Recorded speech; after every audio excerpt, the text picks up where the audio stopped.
Indonesia, Ireland, Italy, Kuwait, Latvia, Liechtenstein, Lithuania, Mexico, Montenegro, the Kingdom of the Netherlands, North Macedonia, Panama, Poland, Portugal, Qatar, the Republic of Korea, Romania, Sierra Leone, Slovakia, Slovenia, South Africa, Spain, Turkey, Ukraine, and the Bolivarian Republic of Venezuela to participate in the meeting. In accordance with Rule 39 of the Council's Provisional Rules of Procedure, I also invite the following briefers to participate in this meeting. His Excellency Mr. Charles Michel, President of the European Council.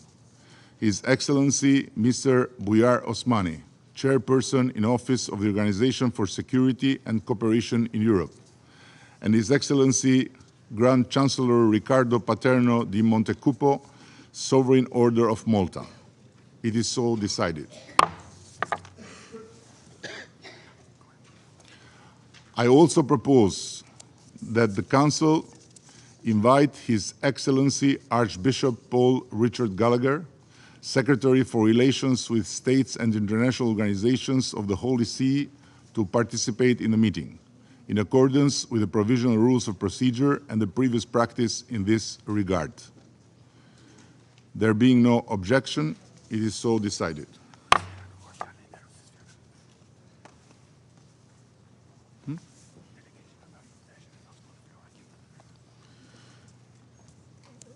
The delegation of Russian Federation has asked for the floor. Please, you have the floor.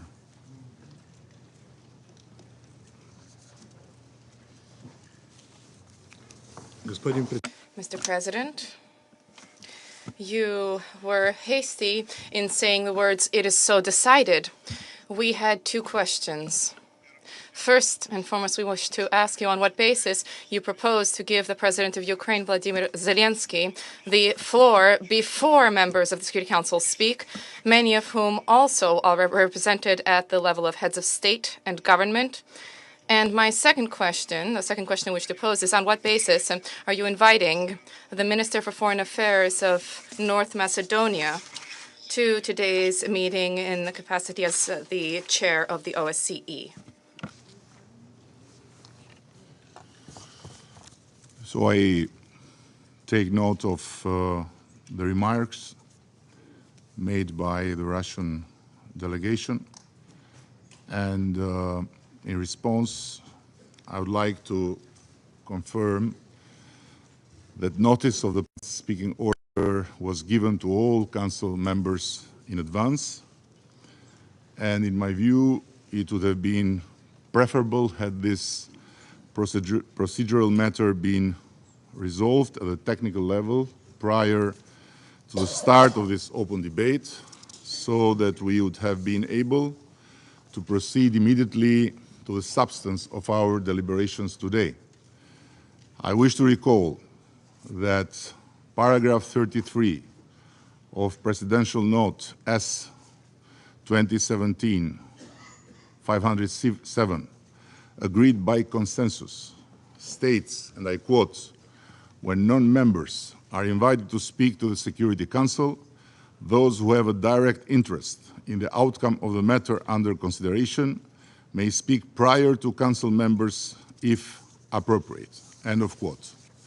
Given the subject of today's open debate, we believe that inviting President Zelensky to speak before Council members amply confirms to paragraph 33.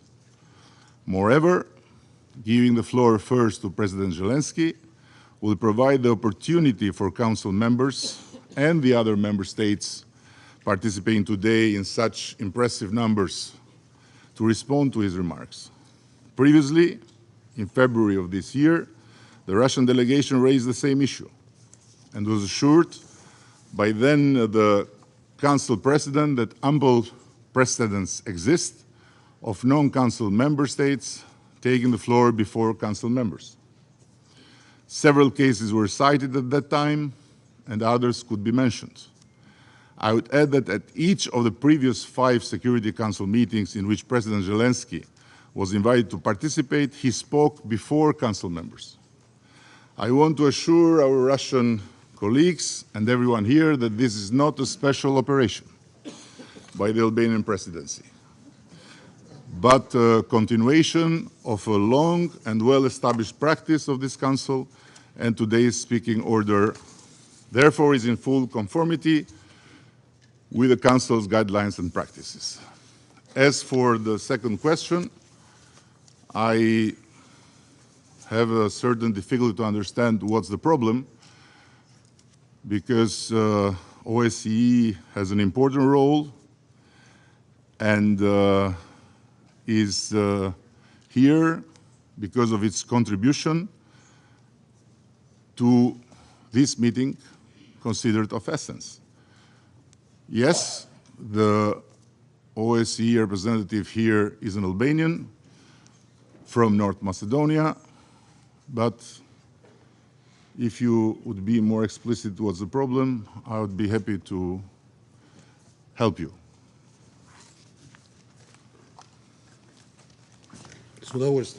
With pleasure, Mr. President. We do not believe that the arguments that you have advanced are compelling. There are a number of members of the Security Council that will be represented in the hall today at the head of state level. You tried to explain why the Ukrainian president is being prioritized. However, the procedure, this has nothing to do with the procedure for the Security Council. You can understand the logic. When we discussed Somalia here, the president of Somalia spoke first here, but he was the only president from among those present. There are indeed precedents related to other files on the Security Council's agenda, and a specific practice has unfolded linked to the specificities of certain regions, which has nothing to do with the situation in Ukraine. I would like to warn you that if today you bang the gavel thereby implementing your decision, the Albanian presidency will be tainted with an egregious precedent of violating existing practice in the Security Council, established practice for the benefit of one delegation, which time after time continues to demonstrate with support from the West that their rules don't apply to it and everything is permissible. From the beginning, Western members of the Security Council 3 times pushed through the participation of Vladimir Zelensky in Security Council meetings through video link. This constitutes a blatant disregard for the authority of this key body. Other states find time in their schedule to travel in person to New York and to speak before the members of the Security Council. Over the course of the 75 years of the existence of the organization, the emergence and presence at the Security Council, speaking before the Council, was viewed to be a privilege. The same applies to statements from the lofty tribune of the General Assembly. Instead of which, during the last session, during the special session, the representative of Kiev decided to speak through video link. At the same time, Western delegations alleged that last year Vladimir Zelensky was unable to leave the country due to extraordinary circumstances. These circumstances, nonetheless, did not prevent him from traveling to the U.S. to visit Washington, and yet he did not deign at the time to travel personally to the United Nations. Colleagues, consider the violation of the president by the president of the practice of the work of the Security Council is fraught with risks of undermining the authority of the Security Council, which they are trying to transform into a one-man stand-up show. And for this, the Albanian presidency convened an open debate. In this debate, a large group of supporters from among NATO countries, and it is clear for many, at least for most, that today's meeting is will be nothing more than a spectacle. I would like to stress for protocol and for those who are trying to distort our position, we do not object to the participation of the Ukrainian president in this meeting, but this needs to be done in line with the rules of procedure and existing practice, according to which countries invited under Rule 37 speak after the members of the Security Council, especially when, as both members of the Council and a number of other representatives under Rule 37 are represented at the head of state and government level. Turning to the participation of the Albanian foreign minister and of North Macedonia, apologizes the speaker, as a current chairperson in office of the OSCE. Our being appalled at this has nothing to do with his nationality, sir, and we objected to his presence in this capacity, and we informed the Albanian presidency about this yesterday. we fail to understand. As far as we understand, there has been no discussion of this or any open discussion of at the building where, or in Vienna, the headquarters. There was no discussion. According to approved principles by the Permanent Council of the OSCE, any statements of chairperson in office, the Secretary General of the OSCE, or official representatives authorized by them need to be in line with their mandates, and they must not depart from the consensual position of the OSCE. If the Albanian presidency insists on allowing Mr. Osmani to speak during today's meeting, we believe that he can voice only the consensual position of this organization. I would note separately that the OSCE, due to the destructive approach adopted by Western delegations, has long not been in any way contributing to the process of resolving the Ukrainian crisis, but it has only been exacerbating the situation. We see this in attempts to advance and push through in a way that runs counter to practice Mr. Osmani's participation by Western delegations, their attempt to advance one-sided rules of the game as part of the rules-based order. We urge members of the Security Council to adopt a principled position in this issue and to speak out against such approaches. We regret that the Albanian presidency has demonstrated blatant disregard for consensus and practices of the Security Council. They have placed their NATO political and ideological beliefs above the obligations of the Presidency of the Security Council, which is a guardian for the procedures and should adopt an impartial position. Unfortunately, the Albania has been unable to manage this today. Thank you. I must say that coming from you, all this lecture of violating the rules in this building is quite an impressive shoot. But as far as you repeated many times that the violation here is about President Zelensky speaking before the Council members, there is a solution for this if you agree. You stop the war and President Zelensky will not take the floor. So what made him here important and what makes important for all of us to hear him first and then discuss is made from you, not from us. Thank you very much. I take note and we'll continue with our session. You want the floor again? Okay.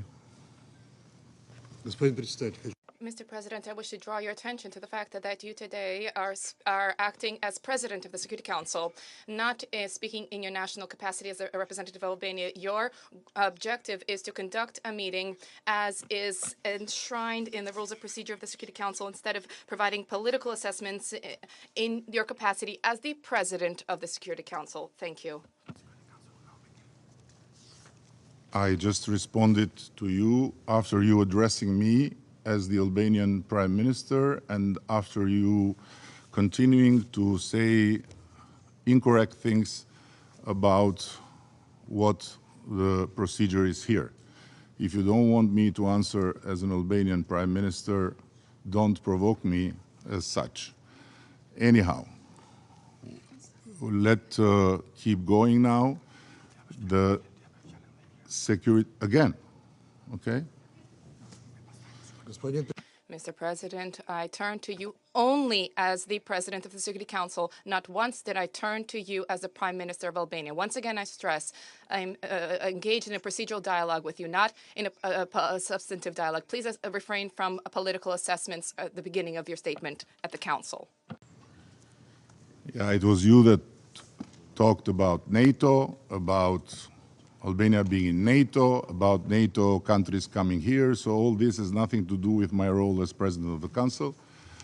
Anyhow, can we now, with your permission, continue normally the session? Thank you very much. The Security Council will now begin its consideration of item 2 of agenda.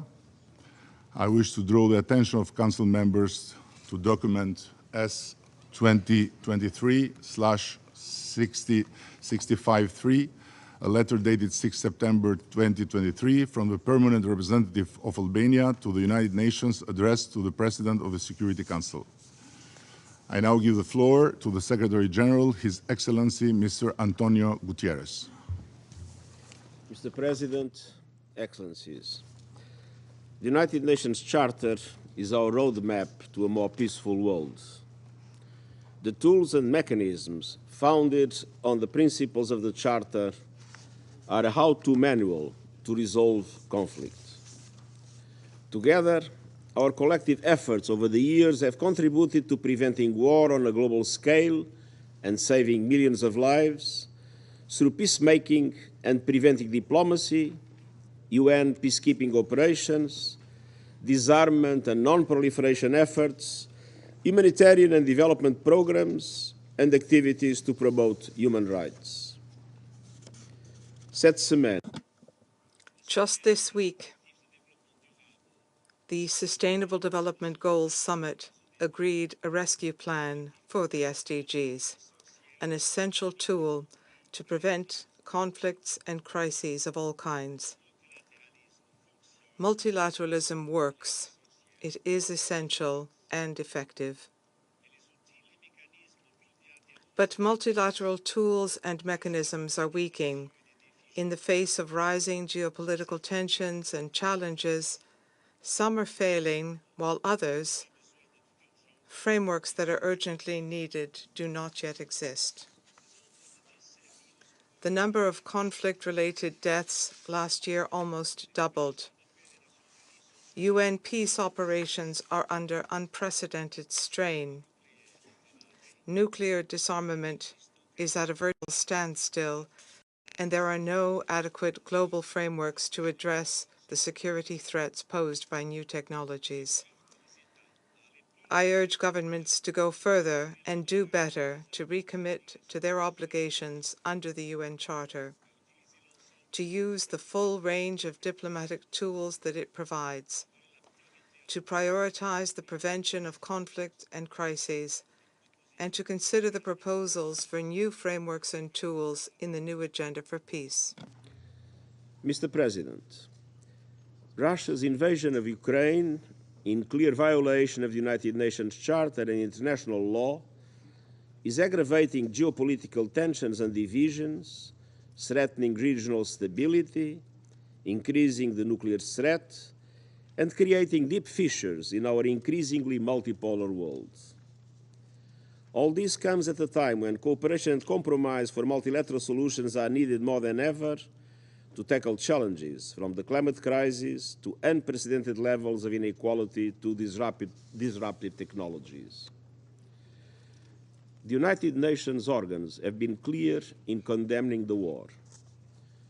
The General Assembly overwhelmingly approved one resolution demanding that Russia leave Ukraine, and the second rejected Russia's effort to annex Ukrainian territory. I have consistently and repeatedly called for a just and sustainable peace in Ukraine, in line with the Charter and international law, for Ukraine, for Russia, and for the world. Russia's invasion was followed by relentless, systematic attacks against civilians and civilian infrastructure and services, including health and education facilities.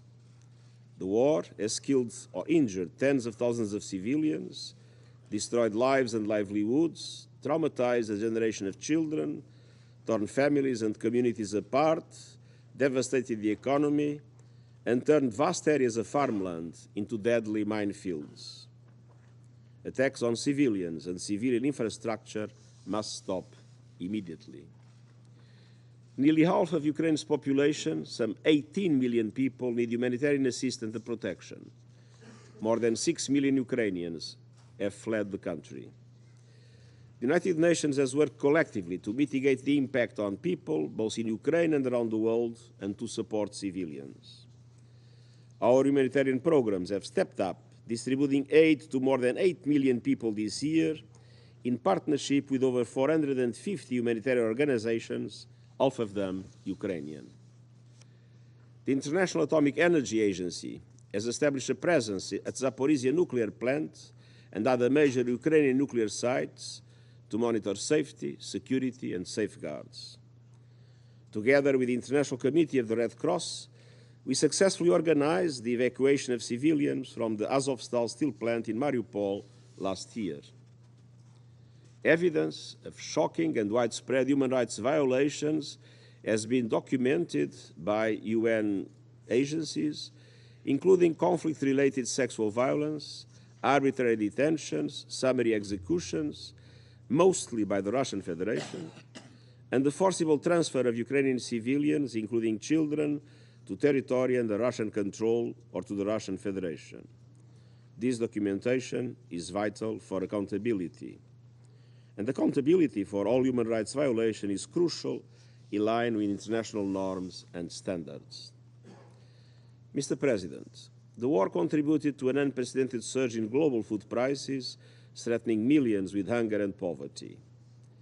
Starting in July 2022, we succeeded in mitigating that impact through the Black Sea Initiative and the Memorandum of Understanding between the UN and the Russian Federation. During its one-year period of operation, the Black Sea Initiative, together with Memorandum of Understanding on facilitating exports of Russian food products and fertilizers, helped to reduce global food prices by over 23% from the record high reached in March last year. The Black Sea Initiative enabled the export of 33 million metric tons of grain and foodstuffs and allowed the World Food Programme to transport 725,000 metric tons of wheat for humanitarian aid to countries including Afghanistan and Somalia. Under the Memorandum of Understanding, the United Nations delivered solutions on several of the most challenging areas of trade facilitation for Russian food and fertilizers, with continuous work on the remaining issues. We deeply regret that Russia ended its participation in the Black Sea Initiative in July of this year, and that immediately upon leaving, Russia launched a bombardment of Ukrainian ports and grain storage facilities on the Black Sea and the Danube River. Attacks against terminals and grain stores are unacceptable, and such assaults must end. Civilian shipping in the Black Sea has also been threatened. Further escalation could instantly shock the markets and destabilize the region.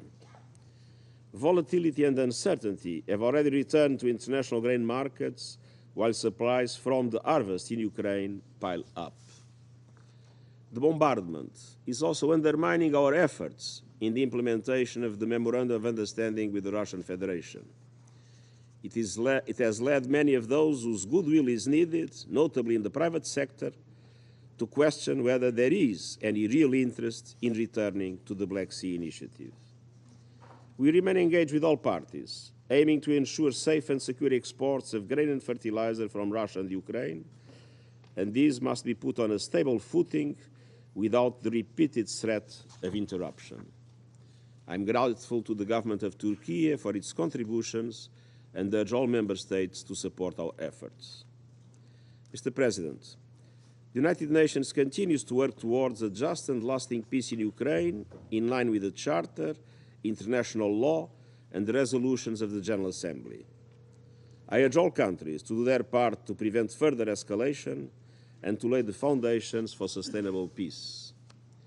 We are fully committed to the sovereignty, independence, and territorial integrity of Ukraine within its internationally recognized borders. This war is already causing limitless suffering. Its continuation risks further perilous escalation. There is never an alternative to dialogue, diplomacy, and a just peace. Thank you. I thank the Secretary General for this briefing, and I now give the floor to His Excellency Mr. Volodymyr Zelensky, President of Ukraine.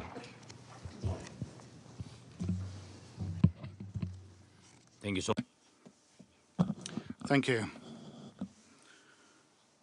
Distinguished Prime Minister Rama, I'm grateful to the Albanian presidency for the organization of this meeting. Mr. Secretary General, ladies and gentlemen, since the start of the full-scale aggression launched by the state, which for some reason is still present here among the permanent members of the UN Security Council, There's already been 574 days of pain, losses, and struggle. Russia has killed at least tens of thousands of our people and turned millions into refugees by destroying their homes.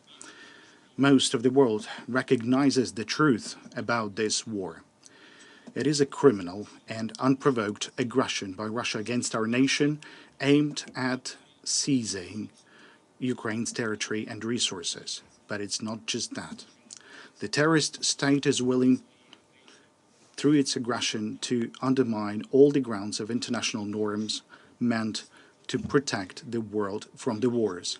And I'm grateful to all those who have recognized Russian aggression as the violation of the UN Charter. Ukraine exercises its right to self-defense, helping Ukraine with weapons in this exercise by imposing sanctions and exerting comprehensive pressure on the aggressor, as well as voting for relevant resolution, would mean helping to defend the UN Charter. The resolutions of the General Assembly have clearly recognized the fact that the only source of this war is Russia. But this has changed nothing for Russia in the United Nations. However, these are the situations that have changed everything for the UN. We should recognize that the UN finds itself in a deadlock on the matters of aggression. Humankind no longer pins its hopes on the UN when it comes to the defense of the sovereign borders of nations. World leaders are seeking new platforms and alliances that could reduce the disastrous scope of problems, the problems that are met here within these walls with rhetoric rather than real solutions, with aspirations to compromise with killers rather than to protect lives. Life should be defended uncompromisingly to ensure successful protection. But I would not be here today if Ukraine had no proposals precisely regarding some specific solutions. Yesterday, in my address to the UN General Assembly, I said that Ukrainian peace formula had become the basis to update the existing security architecture in the world, to restore the real power of the UN Charter and the rule-based international order.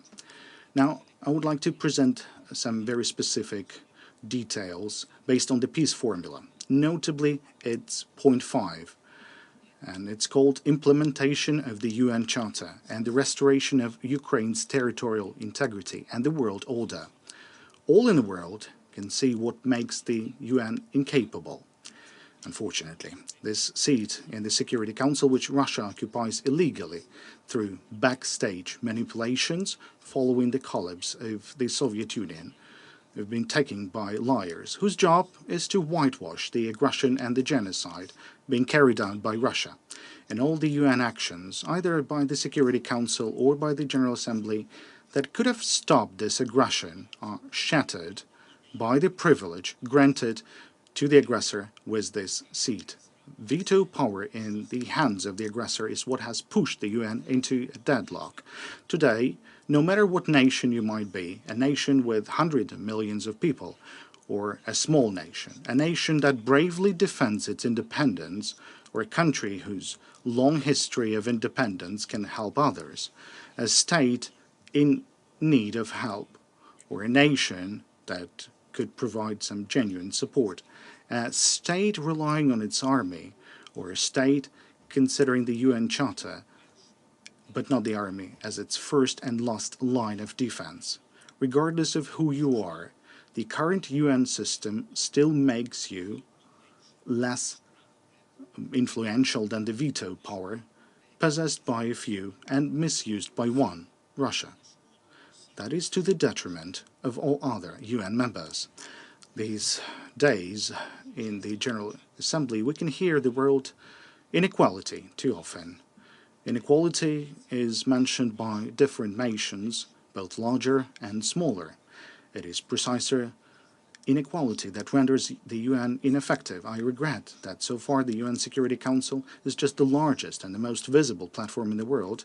I believe and I know that UN is capable of more. I'm confident that the UN Charter can actually work for the sake of peace and security globally. However, for this, to happen, the years-long discussions and projects on UN reform must be translated into a viable process of UN reform. And it should not be only about representation here in the Security Council. The use of veto power, that is what requires the reform. And this could be a key reform. That is something that can restore the power of the UN Charter. Ladies and gentlemen, 574 days of the full-fledged Russian aggression means 574 reasons for changes in this chamber. And the numbers of votes in favor of these challenges actually amounts to billions. The absolute majority of people in the world want to live in the world free of aggression. In contrast to all us, there's only a few obsessed individuals in Moscow. Veto right should not serve those who are obsessed with hatred and war. What we observe in the United Nations is an increasing support for the idea that in cases of mass atrocities against human rights, veto power should be voluntarily suspended. But we can also observe that Russia will not give up this stolen privilege voluntarily. Therefore, the UN General Assembly should be given a real power to overcome the veto. This will be the first necessary step.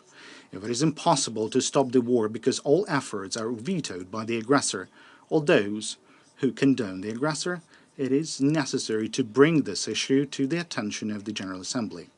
In the event of two-thirds of the votes reflecting the will of nations from Asia, Africa, Europe, both Americas, and the Pacific region, in other words, a global qualified majority, the veto should be effectively overcome, and such resolution of the General Assembly must be legally binding for all member states.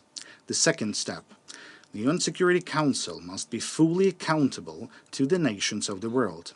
I welcome the proposals of various leaders to expand the representation of nations in the Security Council.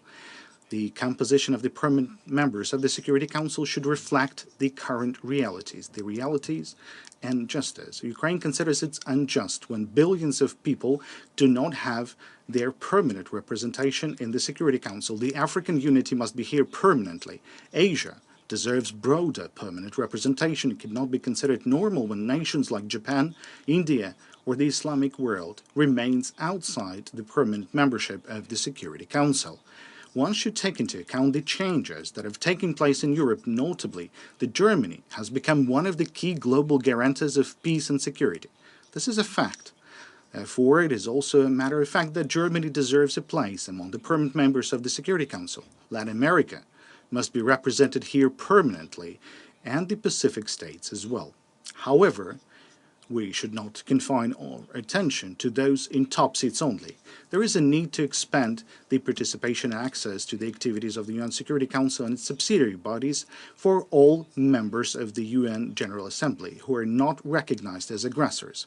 At the same time, any participation of the Security Council membership should be suspended for a period of time when such a state resorts to aggression against another nation in violation of the UN Charter. The third step, there is a need for a system to prevent aggression through early response to actions violating territorial integrity and sovereignty of states. It is time to do that.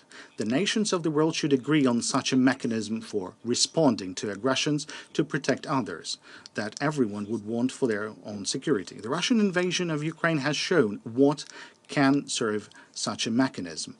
Among other things, powerful sanctions against the aggressor. Not only at a stage when Bucha has already happened, but also at the stage of the build-up of the invasion army. Anyone who wants to start a war should see before their fatal mistake what exactly they will lose when the war would start. The issue of applying such preventive sanctions should be automatically submitted for consideration of the UN Security Council when any member of the UN General Assembly reports a threat of aggression.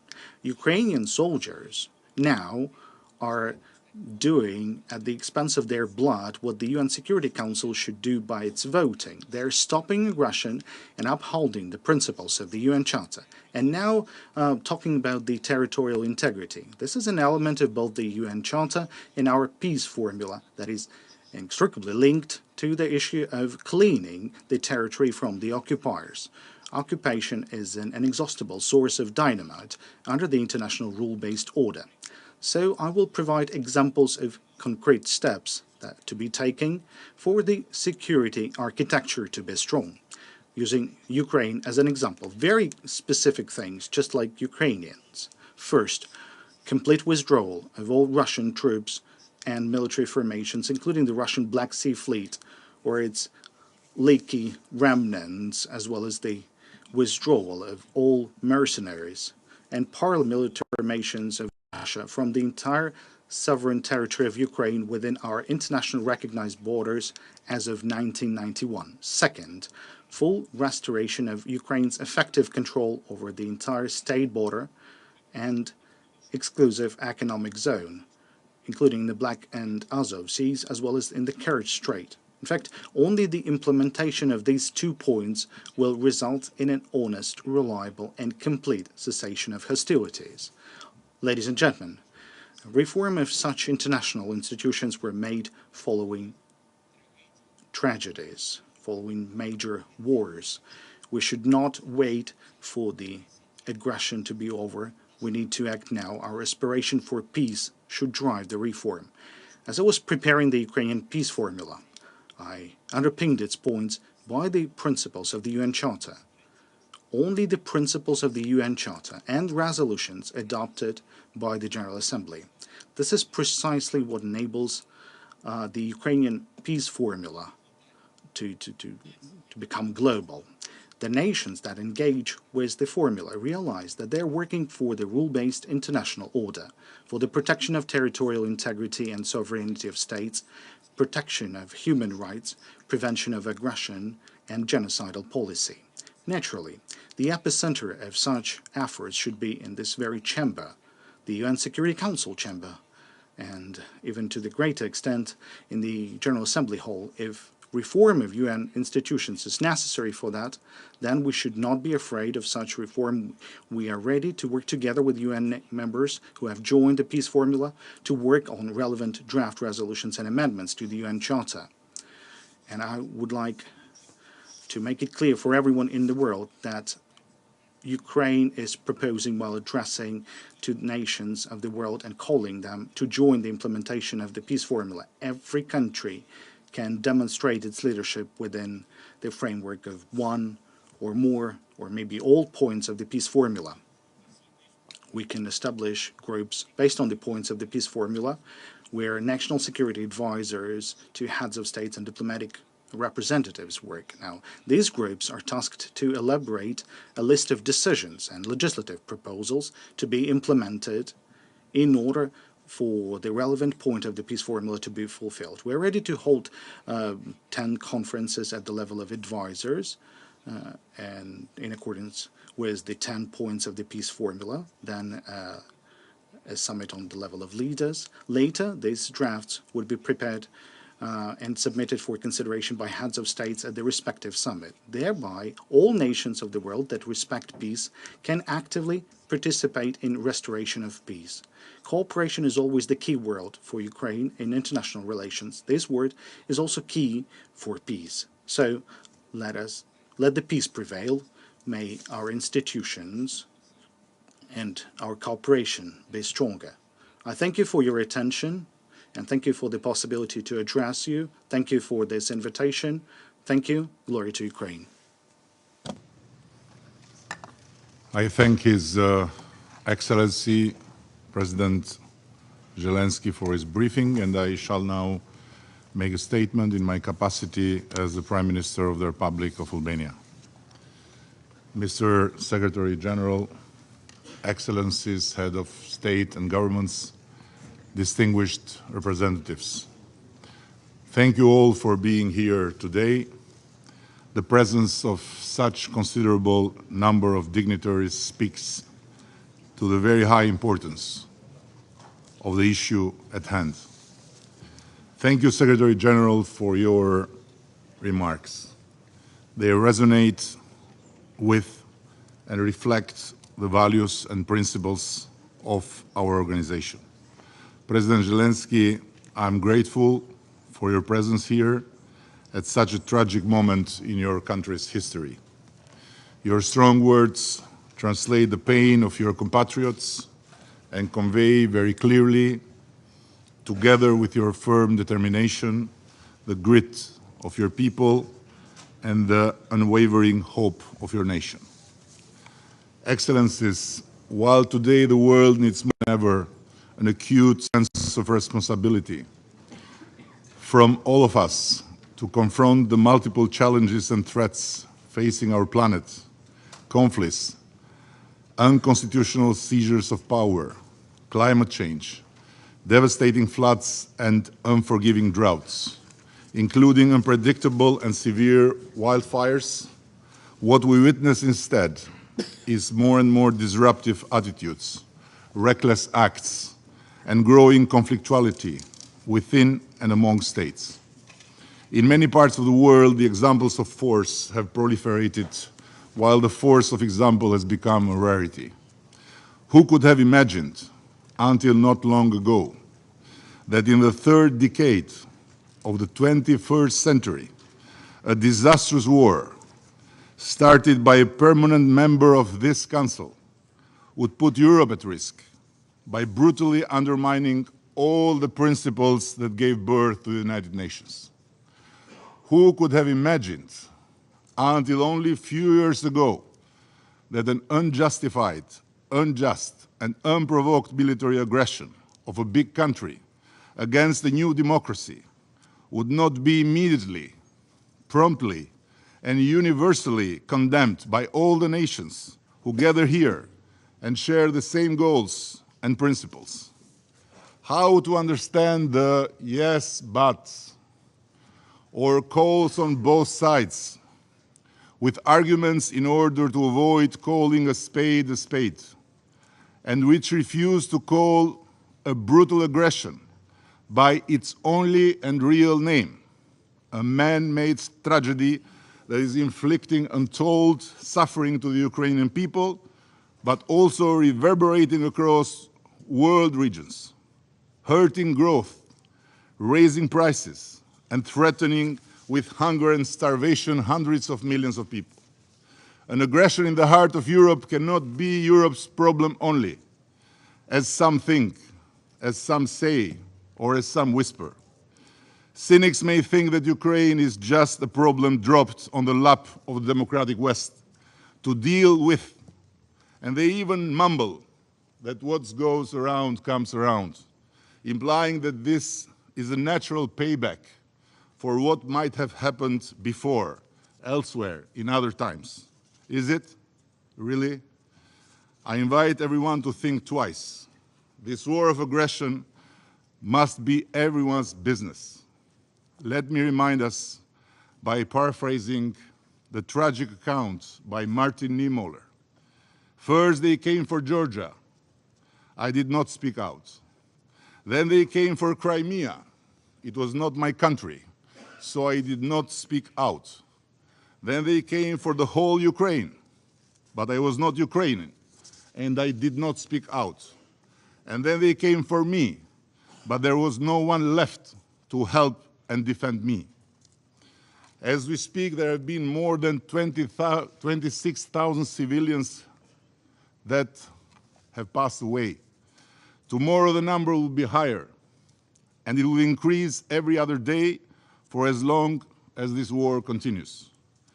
Given the inexcusable nuclear saber rattling that keeps coming time and again from different layers of the Kremlin, one is right to fear that one day, God forbid, this madness could turn into something far worse. And don't forget, as unimaginable today as this war was yesterday. Excellencies, we have a duty to help those in need, and in this respect, Ukraine and Ukrainians. We may differ, of course we may differ, on how to support Ukraine in its fight for freedom and dignity. We may have different views on how to end this war. Let's discuss them. But it would be an insult to the intelligence of this organization if we fail to unanimously recognize and say loudly who is the aggressor and who is the aggressed. It is the same sharp difference between war and peace as Tolstoy would remind you. Go back and read him. If we fail to admit this crystal clear truth, we are not only letting down Ukraine and its people, we are failing our core responsibility, compromising the future, and betraying all our children, from Brazil to Spain, from the Arctic to the Southern Pole. The struggle of Ukraine is also the struggle of everyone who aspires to live in a world where nations are free and equal, where territorial integrity is undisputable and their right to live in peace is unquestionable. The contrary is not only short-sighted, but utterly dangerous for everyone under this roof. This is why everyone has to do its part. Albania is a small country.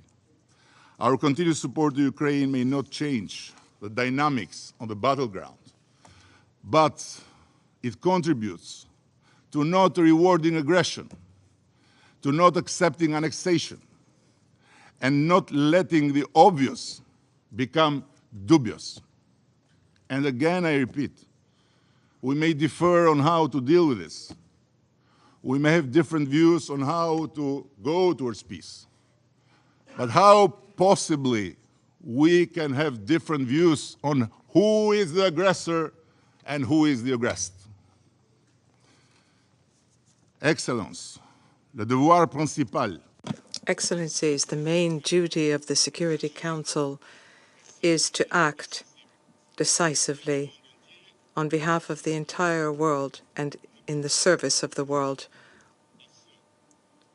We can well understand those who are many in number who ask, what is the Security Council doing? The abusive use of the right to veto, sadly, has held the Security Council hostage. It has paralyzed the Council, but it has not reduced it to silence. As we can see, the proof is here in this meeting. The force of rules and values bring us together. They should not be replaced by rules of force and the rejection of values. The world is dangerously tipping into what could become a tragedy for all of us. Recalling the experience of the Western Balkans, we have seen where the path of brutality can lead to, and the tremendous costs it brings for all, including for the perpetrators.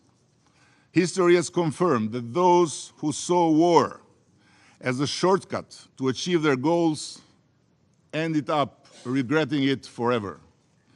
Russia has tried many times to use, or better, misuse, the changed reality in the Western Balkans, particularly the birth of the Republic of Kosovo, to justify their neo-imperial dreams and the subsequent nightmare they have exported in Ukraine. No matter how hard one may try, Kosovo, whose independence has been sanctioned by the International Court of Justice, Chapter 14 of this Charter of United Nations, International Court of Justice, cannot serve as a pretext for territory grab or illegal annexations. If today a lasting peace in our region is within reach, this has to do first and foremost with the lesson learned that the most efficient way to overcome the past and shape a common future is through cooperation, not through division, by promoting free movement of people, goods, services, capitals, not by raising artificial barriers, by building bridges for our kids to enjoy freedom and prosperity, whatever their language, whatever their race, whatever their nationality, not erecting walls for our ghosts of the past to seek and hide in endless blame games. I'll end with this. The preamble of the United Nations Charter calls on us to practice tolerance and live together in peace with one another as good neighbors. Important decisions are never a matter of chance. They are always a matter of choice. Albania has made its choice to stand for peace, development and progress, to stand with the aggressed, not with the aggressors, to stand with and to stand for Ukraine. Thank you. I resume now my function as President of the Council. I now give the floor to His Excellency, Mr. Guillermo Lasso Mendoza, Constitutional President of the Republic of Ecuador.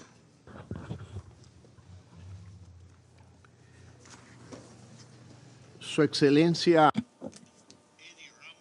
Your Excellency Edi Rama, Prime Minister of the Republic of Albania and President of the Security Council.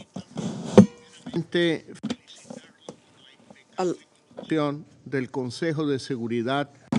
I would like to thank you for your conduct of the Security Council during this month. It has been almost 19 months since the beginning of the war of aggression against Ukraine.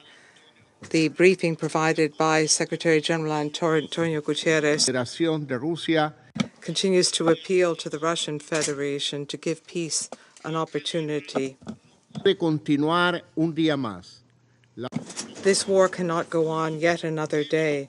The Russian Federation must immediately suspend its military operations in accordance with the order of the International Court of Justice, the ruling of that court, the highest legal system in the world, on the 16th of March 2022. This prolonged war was initially denied and was called a mere special military operation. In addition to destroying Ukraine, costing the lives of thousands of people, it is undermining the very purposes and principles enshrined in the United Nations Charter, in particular that of territorial integrity. At the origin of this organization, when this organization was built, we, the peoples of the United Nations, determined to preserve and spare future generations from the scourge of war, and to that end, to practice tolerance and to coexist in peace as good neighbors.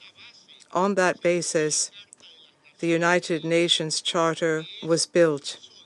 It is unique. Ecuador has said this before, and we would insist on this point again today. There is not a charter for the South and another charter for the North, nor is there a charter for the West and one charter for the East. In all languages, the content of the charter is the same. It is one and indivisible. There is not one version in Russian and a different version in Spanish. In no case is the use of force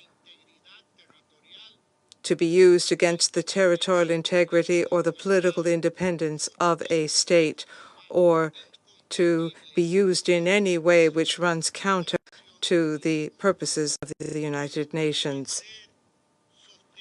How can we uphold the principles and purposes of the UN Charter for effective multilateralism and at the same time invade a neighboring country, or not condemn that invasion, maintaining indifference or complicity? On the contrary, to defend the territorial integrity of states means that we must respect and implement the provisions of the UN Charter. We must maintain international peace and security, not to aggress a third state, and to abstain from voting in disputes where we're a party. There are those who say that the crisis of peace and security is due to supposed shortcomings in the Charter, but no reform, no new international framework will be sufficient for peace and security if states are not determined to respect and implement these higher principles. What a fatal blow for multilateralism to have a military invasion of a neighboring country. This war, which has impacted the dynamics and the work done in this Security Council, continues to undermine trust in the UN system. However, beyond the difficulties which this body is facing to have a clear-cut response to this issue, we must underscore the enormous contribution of the United Nations for millions of peoples and humanitarian groups working on the ground, providing emergency assistance, in particular to women and children. I recognize the efforts of the Secretary General in the humanitarian sphere, including in the Black Sea Grain Initiative, and we ask that that initiative be resumed. Mr. President, distinguished colleagues,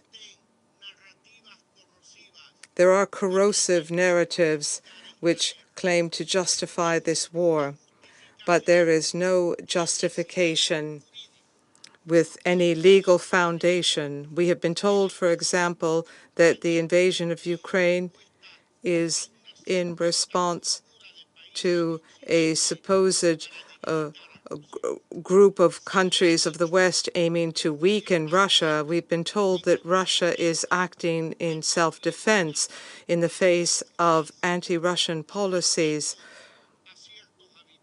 with regard to some inhabitants or against Russian culture. But what greater act of xenophobia or disregard for one's neighbor than to carry out a war against one's neighbor? There's little truth in that position. We need only look at the pattern of voting in the General Assembly when resolutions have been adopted on the territorial integrity of Ukraine with a vast, clear majority. Of course, there is no veto which can halt the force of the General Assembly when it comes to defending the territorial integrity of its members. And this majority is not a majority of alliances or partnerships, as some claim. Ecuador rejects any invasion, regardless of the country committing that invasion. Moreover, and in particular, if that country holds a permanent seat in this body. The Secretary General, Boutros Boutros-Ghali, affirmed that only a power can impose order on chaos. It is the power of principles which transcend changing perceptions of coexistence in the short term. Ladies and gentlemen, among the hundreds of thousands of people who have fled war, there were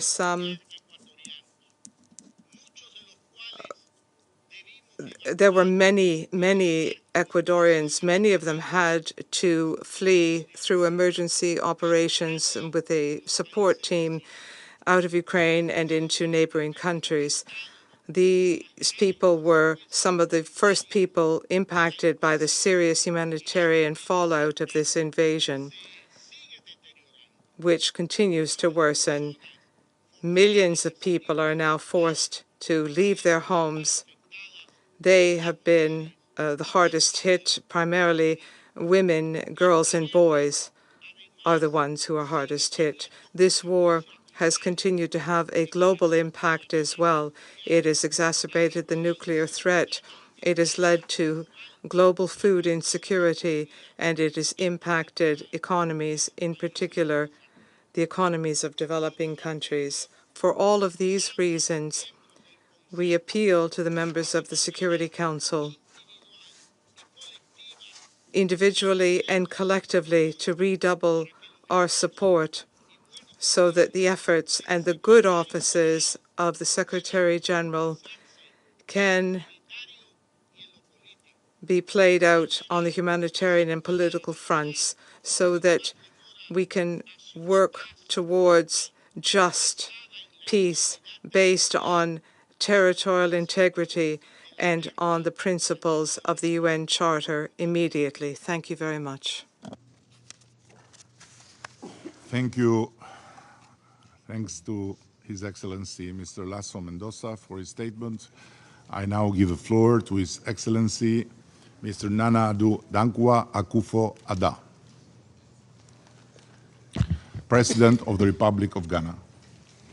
Mr. President, I thank you for making me a part of this important meeting on how we can uphold better the purposes and principles of the United Nations Charter, with the unfortunate tragic events in Ukraine serving as a backdrop. I'm grateful to Secretary General Antonio Guterres for making a compelling case of the shared benefits we derive as member states when we choose to be peace-loving, as required by the Charter. Mr. President, none of us here in this chamber can claim not to be aware that our world is in a troubled place. The sharp differences in geopolitical competition among major powers and the intense convergence of the crises in the world, particularly of conflicts, climate change, inequality, unconstitutional changes of government, and unsustainable development, have undermined global trust and solidarity and unraveled the common logic that has prevailed since 1945, which is, it is better to suffer the inadequacies of the multilateral system for the greater good than to pursue the chaos of the unknown for national advantage. In this context, and being mindful of the reality that neither geographic boundaries nor political ideologies have been able to isolate any state from the burden of the prevailing crises, Ghana continues to hope in earnest for an end to the war against Ukraine and for the construction of a future marked by peaceful coexistence, mutual cooperation, and brotherly relations between the two neighboring countries. Indeed, the Russian Federation's aggression against Ukraine is plainly wrong. We have said so on many platforms. The war has had an increasingly devastating toll on the people of Ukraine and the rest of the world, particularly for those of us in Africa, and has challenged our shared values of international peace and security. The turnings of the war have constrained collective efforts in reinvigorating multilateralism and impeded common approaches to confront effectively several complex challenges of our time. For those of us in Ghana, however, the unfolding situation is not a lost cause. Whilst we are rightfully distressed by what is happening around us, we believe that together we can still mitigate the challenges of the unknown if we are prepared to cooperate for a peaceful, careful, managed process of the reform of global institutions that would redistribute fairly responsibilities and authority to reflect the present realities of our world.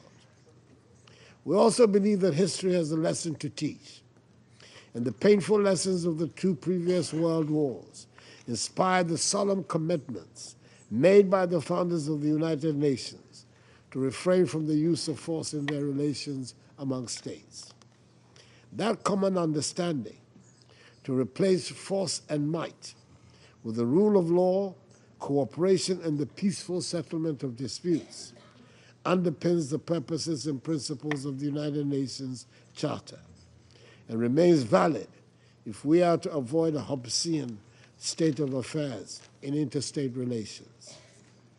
We must thus work together strongly to reverse the growing fragmentation of our world and the elevation of nationalist ideologies and actions above commonly accepted rules. Violation of sovereignty and territorial integrity of states and attempts to normalize such violations selectively apply the rules of international law and the Charter would only undermine the promise of the past and the hope for future generations. It is in this regard that Ghana continues to be a firm advocate for dialogue and diplomacy in resolving the Russian war against Ukraine. We do not do so because of want of a resolution of the dispute at any cost, but united in our belief with many others, we believe the only pathway for a comprehensive, peaceful, and sustainable resolution of the dispute is one that must be just and based on the Charter of the United Nations and international law.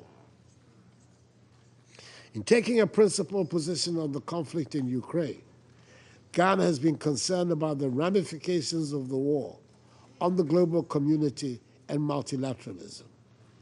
We therefore welcome the opportunity that the new agenda for peace provides, which is to reset our common understanding on how, among others, we relate with each other as states, can reinforce the preemptory norms of international law that have provided us stability for almost 8 decades, and find new ways of addressing old challenges that continue to undermine states and the sovereignty of nations.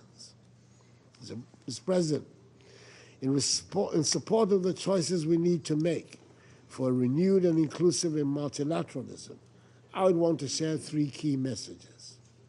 Firstly, many of the organs and institutions established by the Charter, such as for the Security Council, continue to be relevant, but the Council's composition and working methods need renewal through the completion of the long outstanding reforms.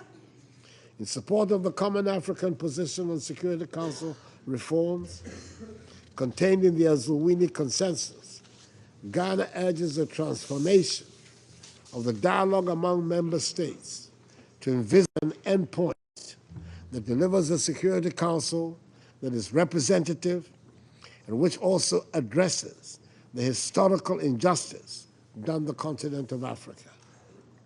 To overcome knotted discussions around the veto, we encourage the ongoing efforts to limit its use and the subsequent placement of a moratorium on its use that will lead progressively to its removal over a reasonable period of time.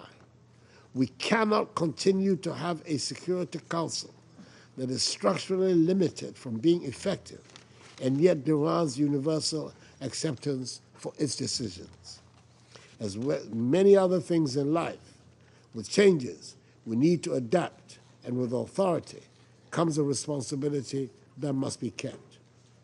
Secondly, the peace of the world is indivisible and integrated with all other global arrangements beyond our collective security. Our efforts of preventive diplomacy must be comprehensive and broad-based. We need to be aware that, for instance, inimical economic and financial policies have an enduring impact on peace, and that global policies in the structure and functioning of international institutions cannot remove the centrality of peace from their raison d'etre. We must strengthen in a comprehensive and integrated manner our efforts in preventing the outbreak of violence or resurgence of new conflicts. Thirdly and finally, multilateralism at the global level must be accompanied by effective regional partnerships, partnerships that help to anticipate better threats to our common humanity, which prioritize specific means for resolving differences, and which cuts across regions to enhance its effectiveness when required. When we fail to leverage fully the potential of regional bodies, we can only have ourselves to blame when multilateral efforts at the global level are unable to deliver. In ending, I call again for peace in Ukraine and emphasize, as my delegation has often done in this Council, that there is no alternative to winning the peace in Ukraine. We hope the Council can help this United Nations to assume an enhanced role in support of peace efforts around the world, but in particular in Ukraine, for the benefit of all peoples. Mr. President, I thank you for your indulgence. I thank His Excellency Mr. Akufo-Addo for his statement. And now I give the floor to His Excellency Mr. Alain Berset, President of the Swiss Federation. Merci beaucoup. Thank you very much, Mr. President. Thank you, first and foremost, for organizing this debate, and I also wish to take this opportunity to thank the Secretary General of the United Nations for his remarks. But beyond his remarks, I wish to thank him for his steadfast, unstinting commitment to the advancement of peace, the advancement of dialogue, and especially when it is most difficult. Excellencies, ladies and gentlemen, first of all, the facts, and they are not positive. The times we live in are marked by the questioning of multilateralism, the multiplication of conflicts, and the deepening of inequalities.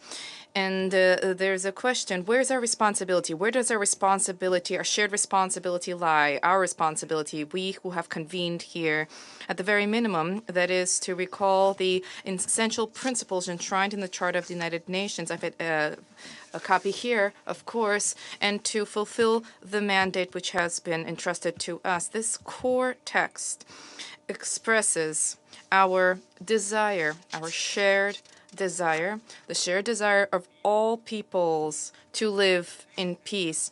And this text is a guarantor of universal values, the overarching principles of a multilateral order, sovereign equality of states, and a prohibition on the use of force, defense of human rights, including economic, social progress for people. And in this war, as we know, the suffering of civilians is a common denominator. It is always civilian suffering. And international humanitarian law imposes obligations upon us and upon all parties to conflict. As you are aware, Swiss is a depository of the Geneva Conventions.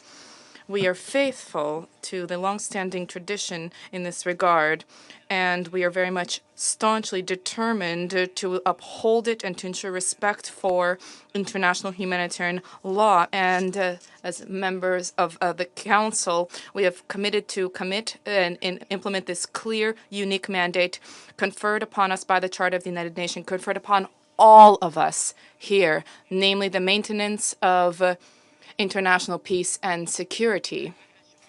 With Russia's military aggression against Ukraine, the Charter has been violated at a large scale. On a massive scale, yet session after session, Russia, a permanent member of this Council, has been denying its responsibility. Its responsibility for the thousands of dead and wounded in Ukraine, its responsibility for the millions of displaced persons, and finally its responsibility for all those plunged into deep insecurity wherever they are in the world, including, incidentally, in Russia. The consequences of this war, distinguished colleagues, ladies and gentlemen, the consequences of this war are planetary in nature. Global food security has been undermined. The energy sector has been disrupted. Nuclear risks are increasing. Inequalities are growing. Switzerland demands that the Russian Federation respect the Charter, that it respect its principles. And once again, we call upon the Russian Federation to cease hostilities, to withdraw its troops from Ukrainian territory, and respect the sovereignty and territorial integrity of Ukraine. Ladies and gentlemen, while the mandate of the Security Council is clear, it is not always as effective as it should be, as one would desire. While the objective is to save lives, guarantee global security, reinforce stability, our discussions are bogged down on issues that fail to produce tangible results on certain issues. This Council must not squander the most precious asset at its disposal, the trust of those who rely on it, to work to guarantee them a life in dignity and peace. And we have the means to fulfill this mandate, as has been illustrated in the 26 resolutions that the Security Council has adopted since the month of January. These are resolutions that are geared towards promoting peace and security in Colombia, in Afghanistan, in Iraq, and in South Sudan. And these examples are really there to show us that the Security Council, even though it is more difficult than in the past, has retained its capacity for action. Of course, there's an urgent need for reform, and Switzerland has been committed for a number of years to greater and better representation, beginning with the African countries, committed also to better working methods. And yet we are all aware of the fact that no reform can replace the will of states to respect the Charter. In the new agenda for peace, the Secretary General has indicated further steps forward to step up our action in multilateralism, to strengthen to close ranks around the principles of universality, of solidarity, and trust. And we have been assuming this duty of solidarity. In Ukraine, we are committed to alleviating the suffering of the civilian population, rendering justice to the victims, promoting a political solution to the conflict in due time. We have opened our doors to people fleeing the war. We have been delivering humanitarian aid. We have been collaborating with the Ukrainian government on the process of reconstruction. And the challenges, the tasks facing Ukraine are immense. To give just one example, an area four times the size of Switzerland. Switzerland is not a large country. 4 times the size of Switzerland. That is the territory of Ukraine, which has been contaminated with mines. And there, too, we have been supporting humanitarian demining with our know-how and with deliveries of equipment and a commitment that we will continue to shore up. And it is in the same spirit of solidarity that we are calling for the relaunching of the Black Sea Initiative. We wish to take this opportunity to express our gratitude to the Secretary General for his tireless efforts in this regard. Excellencies, distinguished colleagues, multilateralism is the only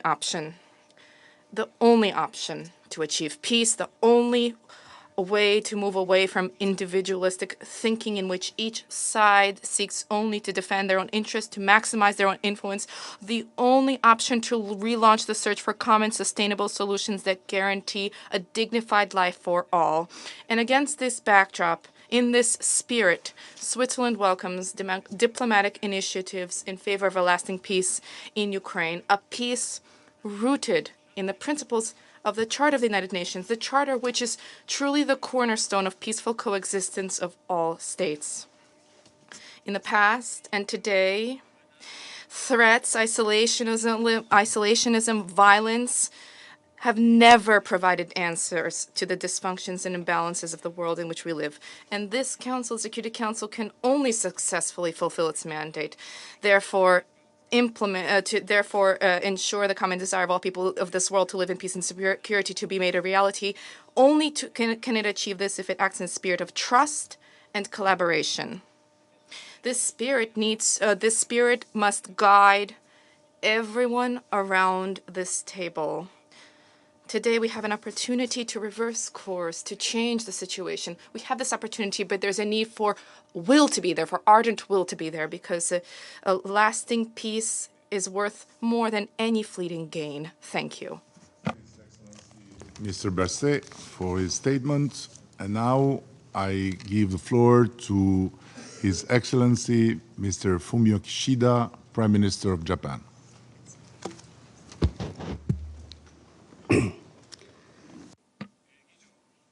Mr. President, at the outset, I would like to commend the leadership of the Albanian Prime Minister Rama, for convening this high-level Security Council meeting on multilateralism and the situation in Ukraine.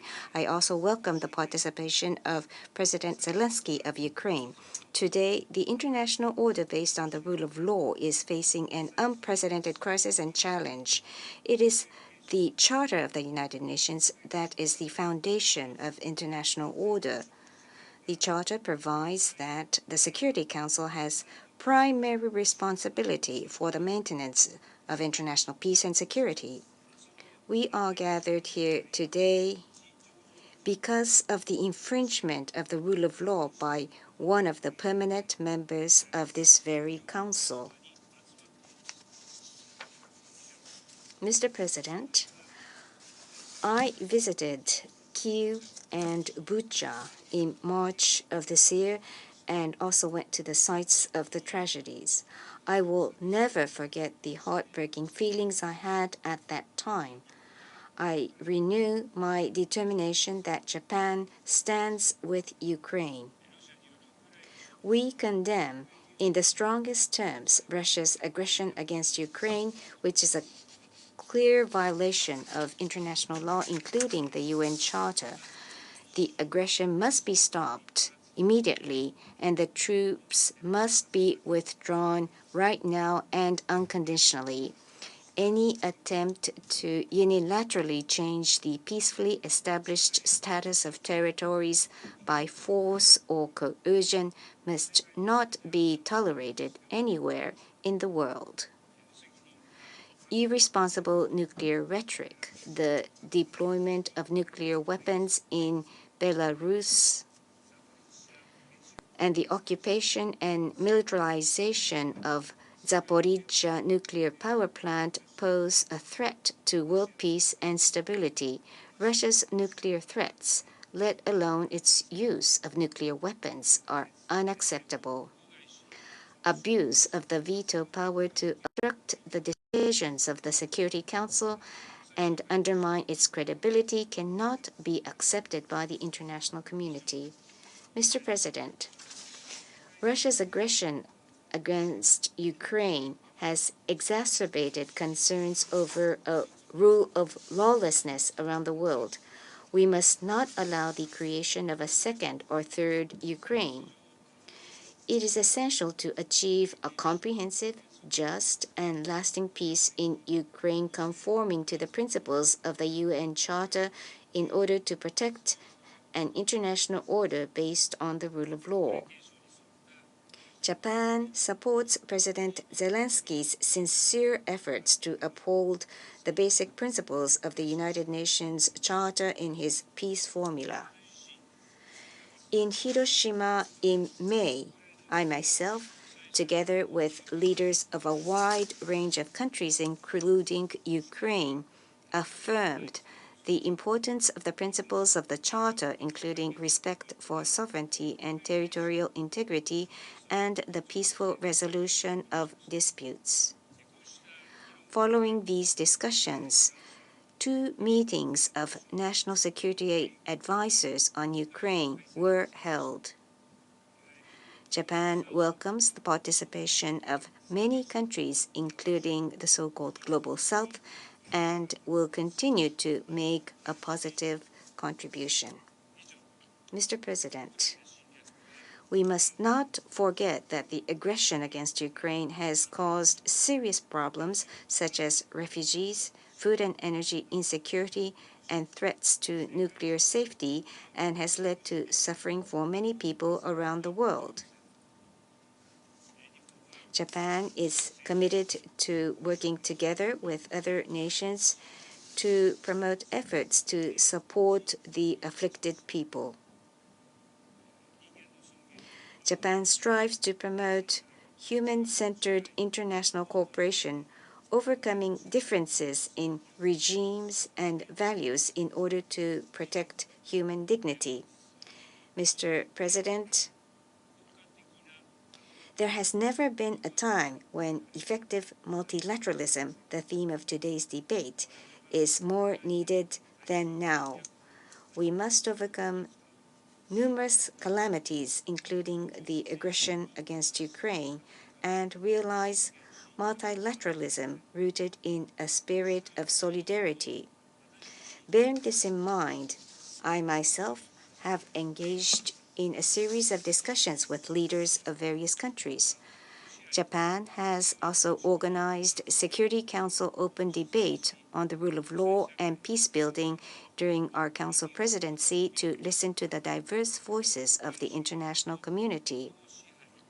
Japan will further strengthen its efforts to resolve issues concerning international peace and security, including through preventive diplomacy, while upholding the rule of law under multilateralism. Mr. President, Now is the time to return to the unshakable principles that we, the member states, have built up since 1945, including the United Nations Charter, and work toward a world of cooperation, not division and confrontation. To this end, strengthening the functions of the UN is an urgent task. The Security Council must be enlarged in both its permanent and non-permanent seats to better reflect the realities of today's world, including Africa. We must now take concrete action looking ahead to the Summit of the Future and the 80th anniversary of the establishment of the United Nations. It is time to move forward to realize that UN as a platform that listens to people facing difficulties and works with them to confront challenges together, aiming for a world that respects human dignity. Thank you for your attention. I thank His Excellency Mr. Kishida for his statement, and I now give the floor to His Excellency Mr. Robert Abella, Prime Minister of the Republic of Malta. Thank you, Eddie, Mr. President, Mr. Secretary General, dear colleagues, excellencies, and also dear friends. First of all, I would like to kick off by thanking the Albanian presidency for having organized this high-level open debate of the Security Council.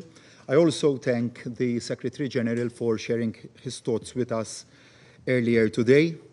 12 years ago, soon after the outbreak of the Arab Spring, Malta had launched its bid to serve on the Security Council. That was a time, I remember, of turmoil, also instability in our immediate neighborhood, but also it was a time of hope and aspirations. The decision to embark on this journey stemmed from our commitment to the principles enshrined in the United Nations Charter. They are timeless and also universal and an integral part of our foreign policy. Our unwavering belief is that multilateralism, today's major theme that we are discussing, holds the answer to contemporary challenges, and that all countries should engage proactively to this end, and this served as our point of departure way back. Today, as elected members of this council, these convictions continue to serve as our guiding light. Mr. President, more than ever, the world today needs an effective multilateral system with the United Nations at its core. We must redouble our efforts to uphold and also defend the fundamental principles that unite us.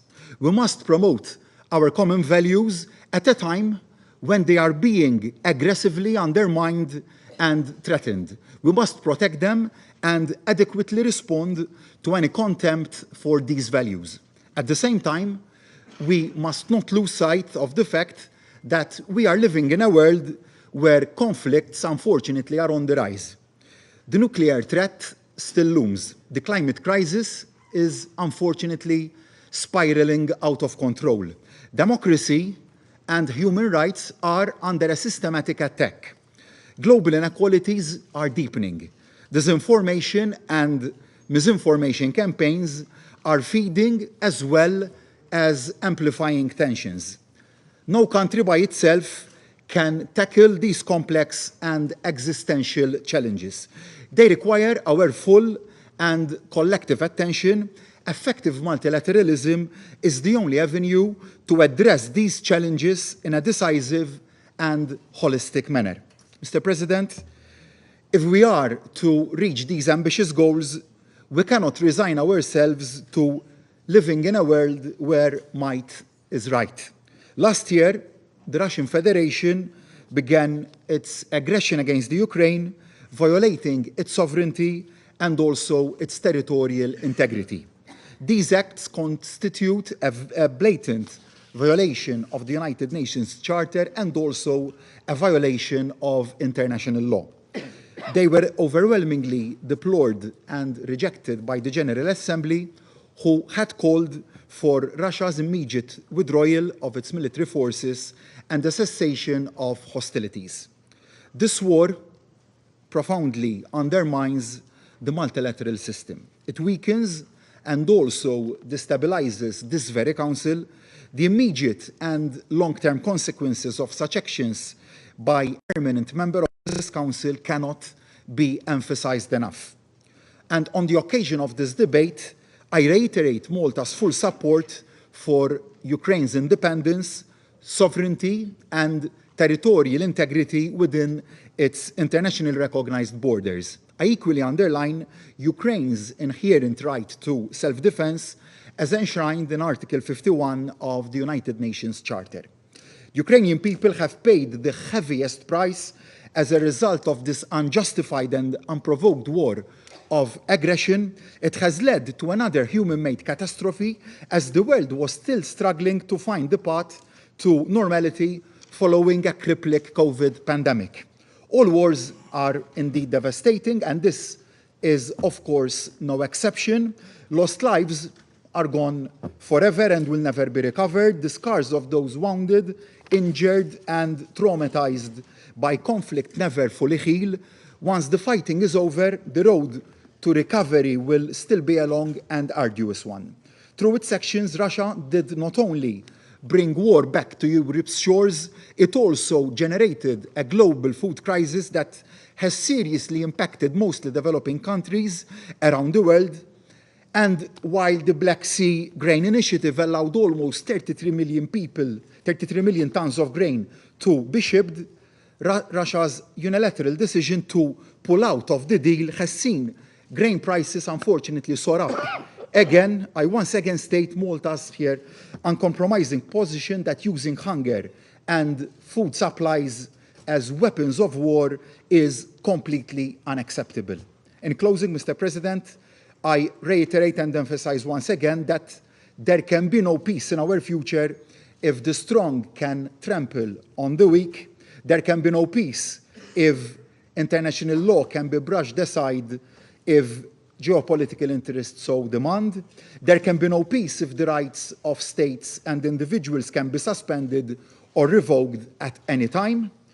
Malta's commitment to peace, dialogue, and multilateralism remain as strong as ever. We remain firm in our resolve to stay at the forefront of the defense of the United Nations Charter, no matter how difficult or disheartening circumstances may seem. We must never give up on peace. We must never give up on dialogue, and we simply cannot afford to do so.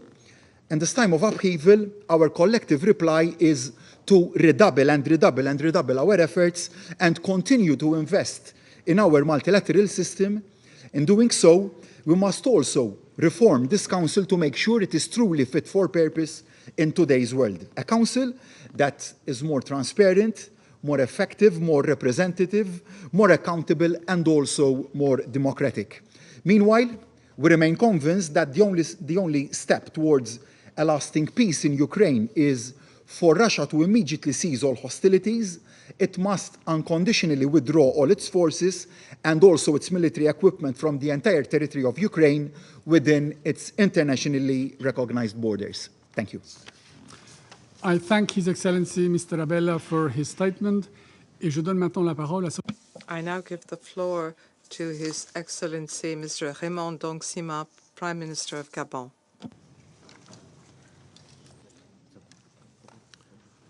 Monsieur le Président, Mr. President, I thank the UN Secretary-General for his enlightening briefing on the terrible conditions and the fallout of the war in Ukraine 19 months after the outbreak of war. Since the beginning of hostilities in Ukraine, my country has expressed its opposition to the war and condemned the violation of Ukraine's territorial integrity. We have unequivocally reaffirmed the principles of the UN Charter as the underpinning of our coexistence. Above all, Gabon has tirelessly called for an immediate ceasefire and for negotiations in good faith between the parties to be taken up in order to silence the weapons. 570 days since the beginning of this deadly war, the shock wave has continued to spread beyond the borders of Ukraine. Millions of people have been forced to flee within Ukraine, and millions more are now refugees beyond national borders. Deaths are counted in the thousands, while indiscriminate shelling continues to target essential structures, not sparing nuclear power plants, bridges, hydroelectric dams, schools, or hospitals in the path, and the nuclear threat has become even more widespread. The international system, in particular the agricultural sector, as well as many value chains, continue to suffer from the fallout of this conflict. This has worsened the global humanitarian toll by sowing hunger, precariousness, despair, and fear, but also invisible wounds such as hatred and the rejection of others. As we assess this situation, it is not clear whether or not the trauma suffered by children, women, and men exposed to the horrors of war will be reflected in the final tally of this conflict. On this point, we wonder how much horror must be suffered before de-escalation is finally considered. How much terror must be sown before the warring parties agree to sit down to talk. Mr. President, since the outset of hostilities, every rostrum in the United Nations has been the stage for accusations and for opposition. They have not provided relief or remedy for those who have fallen in the trenches or who have been crushed under the debris in the battlefields and in the cities and villages of Ukraine. An alternative to war is possible, and it must be found in existing channels outlined in the UN Charter and in relevant resolutions of this Council. Without delay, we must reconcile with the spirit of the UN Charter. Its beating heart is our common determination to spare present and future generations from the scourge of war. My country reiterates its appeal to the parties to negotiate in good faith in order to put an end to this war. We call on the parties to show restraint and responsibility. Everything must be done to ensure de-escalation and to create conditions which will allow for diplomacy. Gabon is convinced that any unilateral action which further deadlocks the situation, hardens positions, and fuels antagonisms must be ruled out. I reiterate my country's opposition to war, opposition to the war in Ukraine, but opposition to any war in the world, in particular the many chronic and cyclical wars in Africa. Rejecting the mindset of war is not fleeing war, nor is it a sign of cowardice or an opportunist stance. We must draw from the indelible lessons of the history of unjust wars, which have been hammered home, that the fact that those who cause, provoke, or maintain these wars are rarely the winners. Beyond the criminal responsibility which can be established, the tribunal of history will be uncompromising, and that is why we reject this mindset of war. We must uphold the noble ideals of the United Nations. My country has a long-standing tradition of peace which has never let us down. We had to take existential choices about our future. We've always been able to opt for peace, and we continue to defend this ideal, which we believe is an imperative, because the war runs counter to the values which underpin this organization and the Security Council. Every day of war brings into question our calling, our mandate, and our credibility. In conclusion, I would like to work together with the parties to help restore peace in Ukraine, because we stand for peace in Ukraine. We support the process of peace and dialogue, and every initiative which aims to activate the channels of diplomacy and to silence the weapons in Ukraine is a good thing. We support the initiatives for peaceful coexistence between Russia and Ukraine. Thank you. Je remercie son I thank His Excellency Mr. Ndong Sima for his statement. To His Excellency the Right Honourable Oliver Dowden, a Member of Parliament, Deputy Prime Minister of the United Kingdom of Great Britain and Northern Ireland. Thank you, President. I am proud to sit here today in solidarity with President Zelensky. He and the Ukrainian people have met Russia's invasion of their country with bravery and with courage. I pay tribute to their fortitude. Ukraine's fight against Russian aggression is not only a fight for freedom, it is also a fight for the principles upon which the United Nations itself is based. Principles underpinned by our Charter, which says that all state sovereignty is equal, that territorial integrity is inviolable, that disputes should be settled peacefully, and that we must protect those things together. When Russia's tanks rolled into Ukraine, they trampled over every single one of those principles. They have done so ever since. Every missile, every bomb, every false arrest, every piece of propaganda has been a flagrant assault not only on freedom, but on our multilateral rules-based system. If we allow Russia to lay waste to what we have built here, the risks to world order, the risks to us all, are grave. For over a year and a half, Ukraine has been suffering the terrible consequences of Russia's war of choice. We must never forget the human cost. 9,500 people killed, 17,000 people injured, reports of 500,000 military casualties on both sides. Russia has callously targeted schools, hospitals, even playgrounds. Ukrainians have been tortured and they have been raped. Men, women, and thousands of children have been forcibly deported from their homes. And the devastation flows beyond Ukraine's borders. Thanks to their destruction of thousands of tons of grain, the hungry and malnourished people of the developing world are Russia's victims too.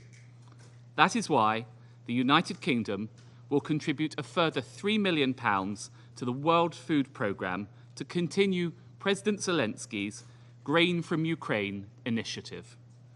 Of course, the only way to end this widespread suffering is through a just and lasting peace.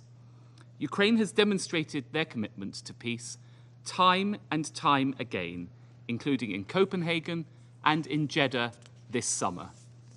But they have also shown on the battlefield this summer that they are capable of restoring the sovereignty and territorial integrity that must be the foundations of any peace. Ukraine's counteroffensive has put Russia under pressure. In total, Ukraine has regained 50% of the territory seized since the war began. And in Kharkiv and Kherson, the yellow and blue flag flies high once again. That flag flies throughout the rest of the world, reflecting the solidarity we feel to Ukraine. Yet, we may wonder, what difference does this support make when Russia seems so impervious to United Nations demands? When it seeks to fuel its aims with arms from sanctioned states such as Iran and the DPRK, and when it conducts sham elections in Ukraine's own sovereign territory? The truth is this: Russia knows the power of collective action because it tries so hard to weaken and divide the international community. So, just as we need to confront our biggest challenges on global poverty, on climate change, on artificial intelligence collectively, we need effective multilateralism to achieve resolution, to seek justice for the many, many victims, to rebuild ruined cities and create new opportunities, to get grain exports flowing again, to help put Ukraine back on the path to prosperity, to secure peace. And that is what we shall do together. Thank you, Mr. President. I thank His Excellency the Right Honourable Dowden for his statement.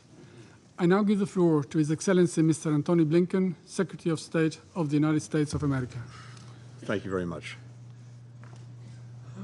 Mr. Prime Minister, thank you for focusing the Security Council on this critically important issue. And Mr. Secretary General, thank you for the moral clarity that you've shown in dealing with Russia's war against Ukraine. We're grateful to have been able to welcome President Zelensky to this council table, and we thank him.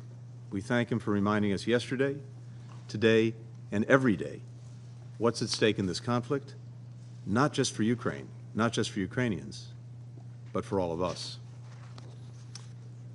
Fellow council members, 2 weeks ago, I was in Yehidny, a small Ukrainian town about 2 hours north of Kyiv. Russian forces seized the village in the first days of the invasion. They went door to door, rounding up residents at gunpoint, marching them to the local elementary school, where Russian soldiers had set up a command post.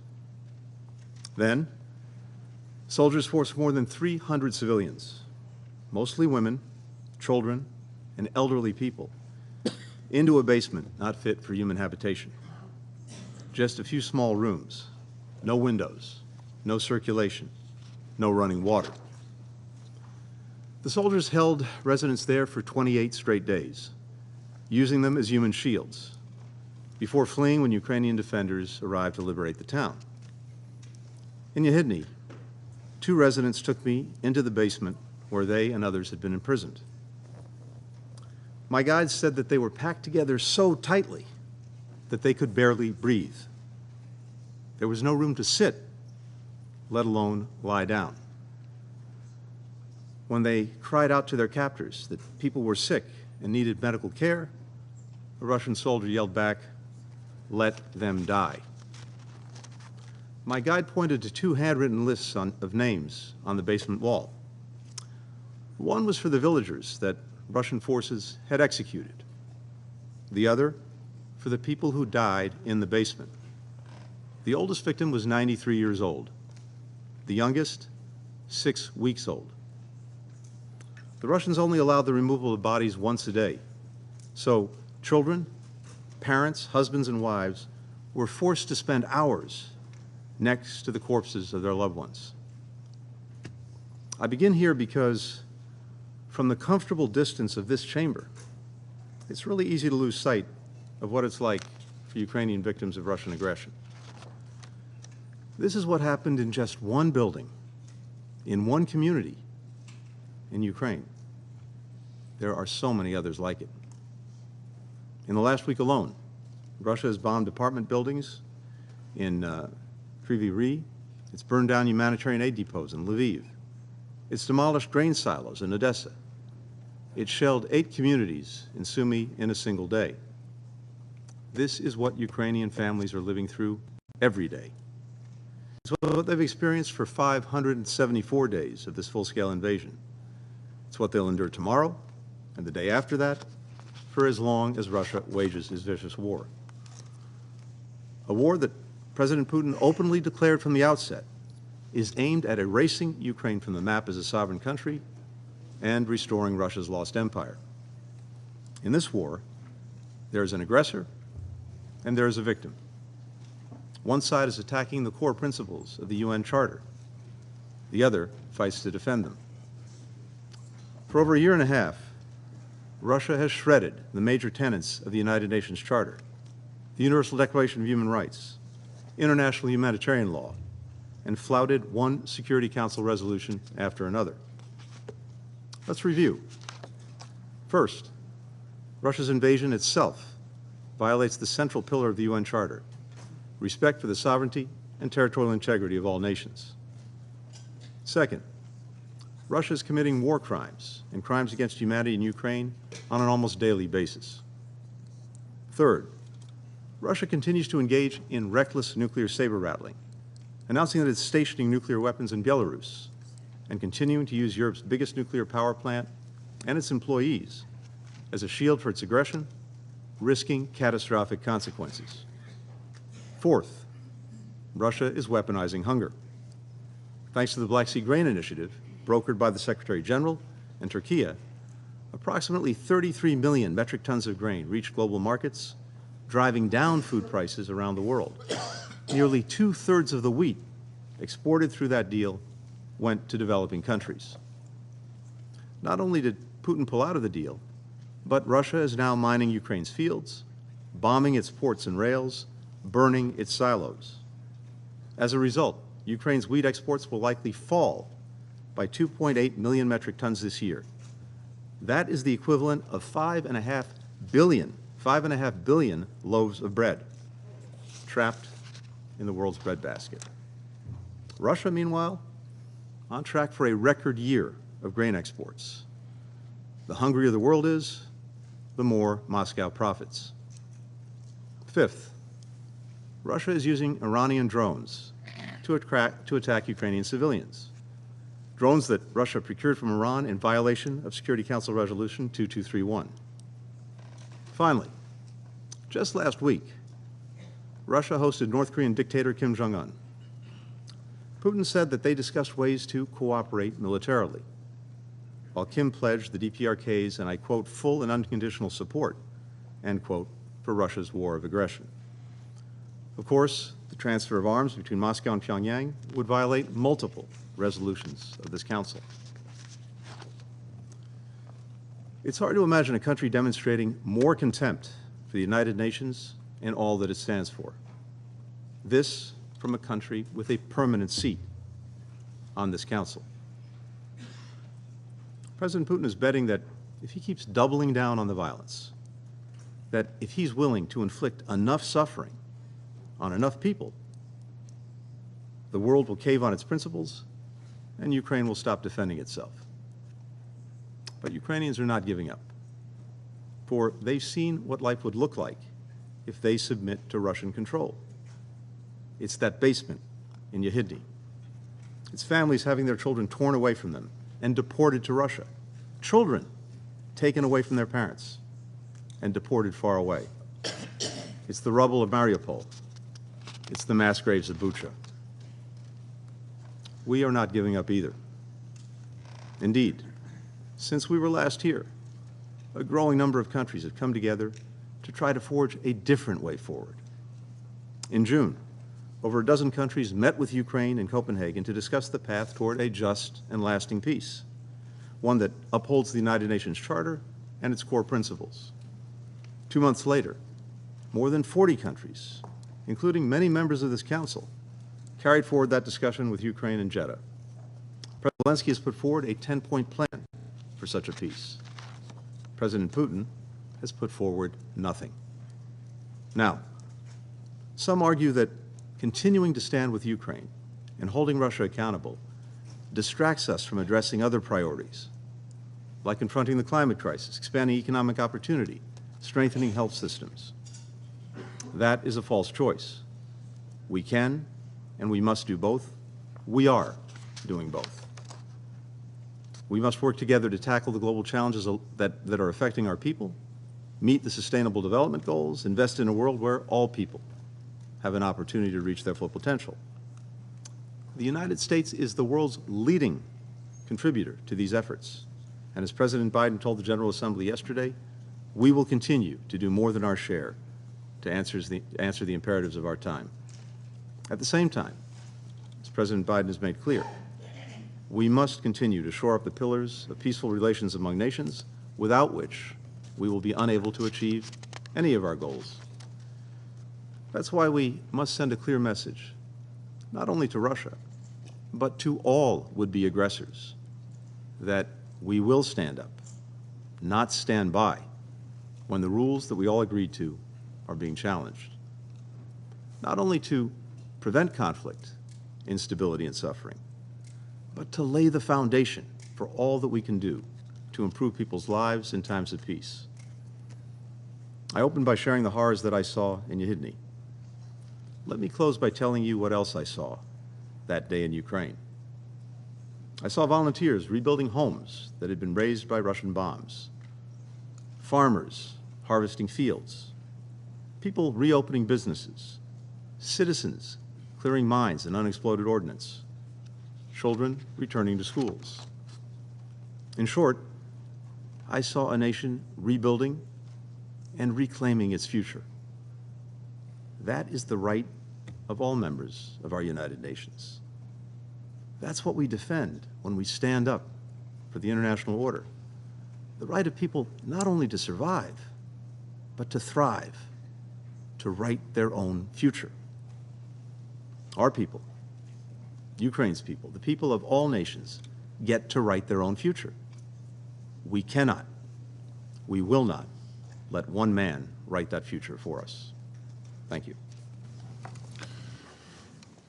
I thank His Excellency Mr. Blinken for his statement, and now I give the floor to His Excellency Mr. Sergei Lavrov, Minister for Foreign Affairs of the Russian Federation. Mr. President, Mr. Secretary General, colleagues, the existing international order was based on the ruins and following the colossal tragedy of the Second World War. Its basis was the Charter of the United Nations, became the Charter of the United Nations, the key source of modern international law, largely thanks to thanks to the United Nations, a new world war was averted, a new world war which was fraught with nuclear disaster. Unfortunately, after the end of the Cold War, the collective West, led by the U.S., single-handedly decided that it would determine fates of all of humankind, and with its complex of superiority, began to more frequently and broadly ignore the legacy of the founding fathers of the United Nations. Today, the West turns selectively to norms and principles on a case-by-case basis, exclusively based on their parochial geopolitical needs. This has resulted in a shaking of global stability, as well as the exacerbation and the fomenting of new hotbeds of tension. Risks of global conflict have heightened. In order to curb them, in order to bring things on a peaceful path, the Russian Federation has and continues to insist on all provisions of the United Nations Charter being respected and applied not selectively, but fully in their full and interconnected way. This includes the principle of the sovereign equality of states, non-intervention in their domestic affairs, respect for territorial sovereignty, territorial integrity, and the right of peoples to self-determination. And the actions of the U.S. and their allies attest to the systematic violation of the balance of needs which have been enshrined in the Charter. Since the collapse of the USSR and the establishment of independent states in its place, the U.S. and its satellites have egregiously and openly interfered in the domestic affairs of Ukraine, as was publicly and even with pride recognized by the Deputy Secretary of State Victoria Nuland in 2013.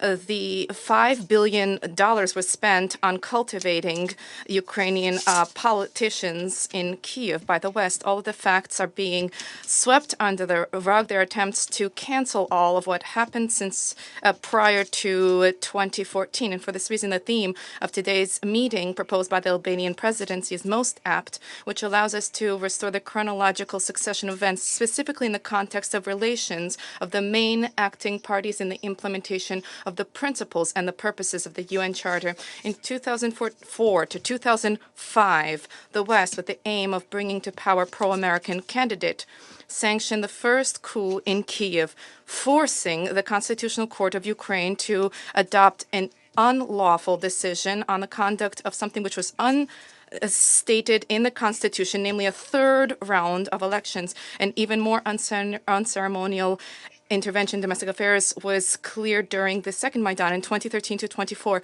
Then a litany of Western leaders directly encouraged participants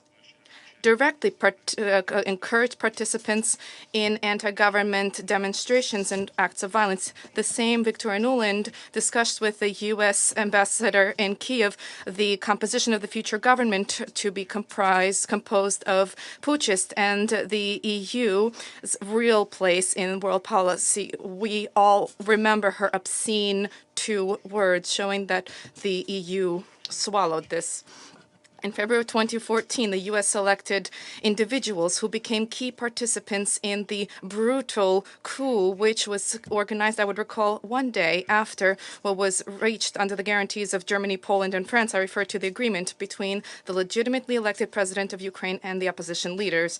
The principle of non-intervention in domestic affairs was repeatedly trampled upon. Immediately after the coup, the putschists announced that their top priority was to deny the rights of Russian language speakers in Ukraine, and the residents of Crimea and southeast of the country who refused to reconcile themselves to the outcomes of the coup were labeled terrorists. A punitive operation was unleashed against them. In response to this, Crimea and Donbass conducted referenda fully in line with the principles of equality and self-determination of peoples, which are enshrined in paragraph 2 of Article 1 of the UN Charter. Western diplomats and politicians vis-à-vis Ukraine have been turning a blind eye to this important norm of international law. They have been trying to take all the background and the essence of what has happened and trying to distill this to the inadmissibility of violation of territorial integrity. Let us recall in this connection, a UN declaration was adopted unanimously in 1970. This was a declaration on the principle of international law pertaining to friendly relations and cooperation amongst states.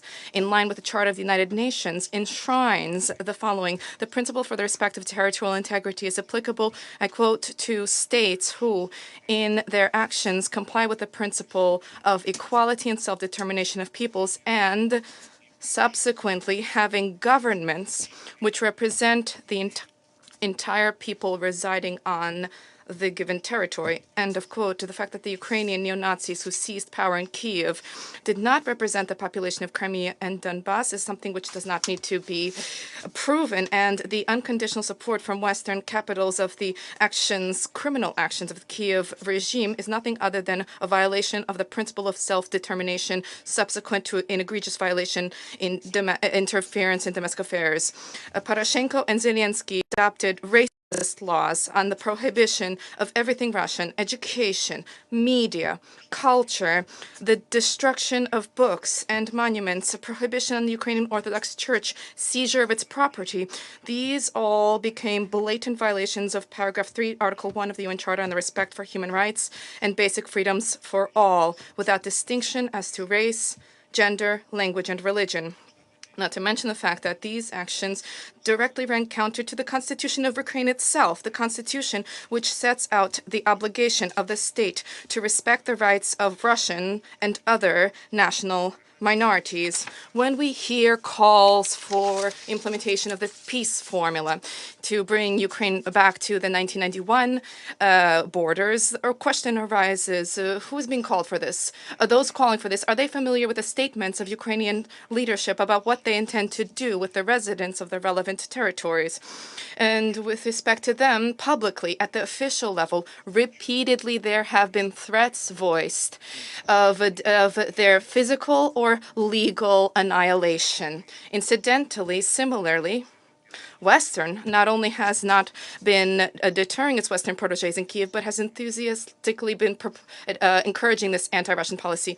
Incidentally, similarly, members of the EU and NATO have for decades been encouraging the actions of Latvia and Estonia to strip the rights of hundreds of thousands of Russian language residents who have been called non-citizens. Now there is a serious discussion for the introduction of criminal responsibility, criminal liability for the use of their mother tongue. Senior officials officially state that the spread of information about the possibility of remote school programs, that this possibility needs to be considered as something almost a threat to national security, which requires the attention of law enforcement bodies. Turning back to Ukraine, in February 2015, the Minsk agreements were reached, and this included they were approved by a Special Security Council resolution fully in line with Article 36 of the Charter, which supports, I quote, any procedure for the resolution of disputes that was adopted by the parties. In this specific case, Kiev, Donetsk, and Lugansk. However, last year, all of the signatories of the Minsk agreements, except for Mr.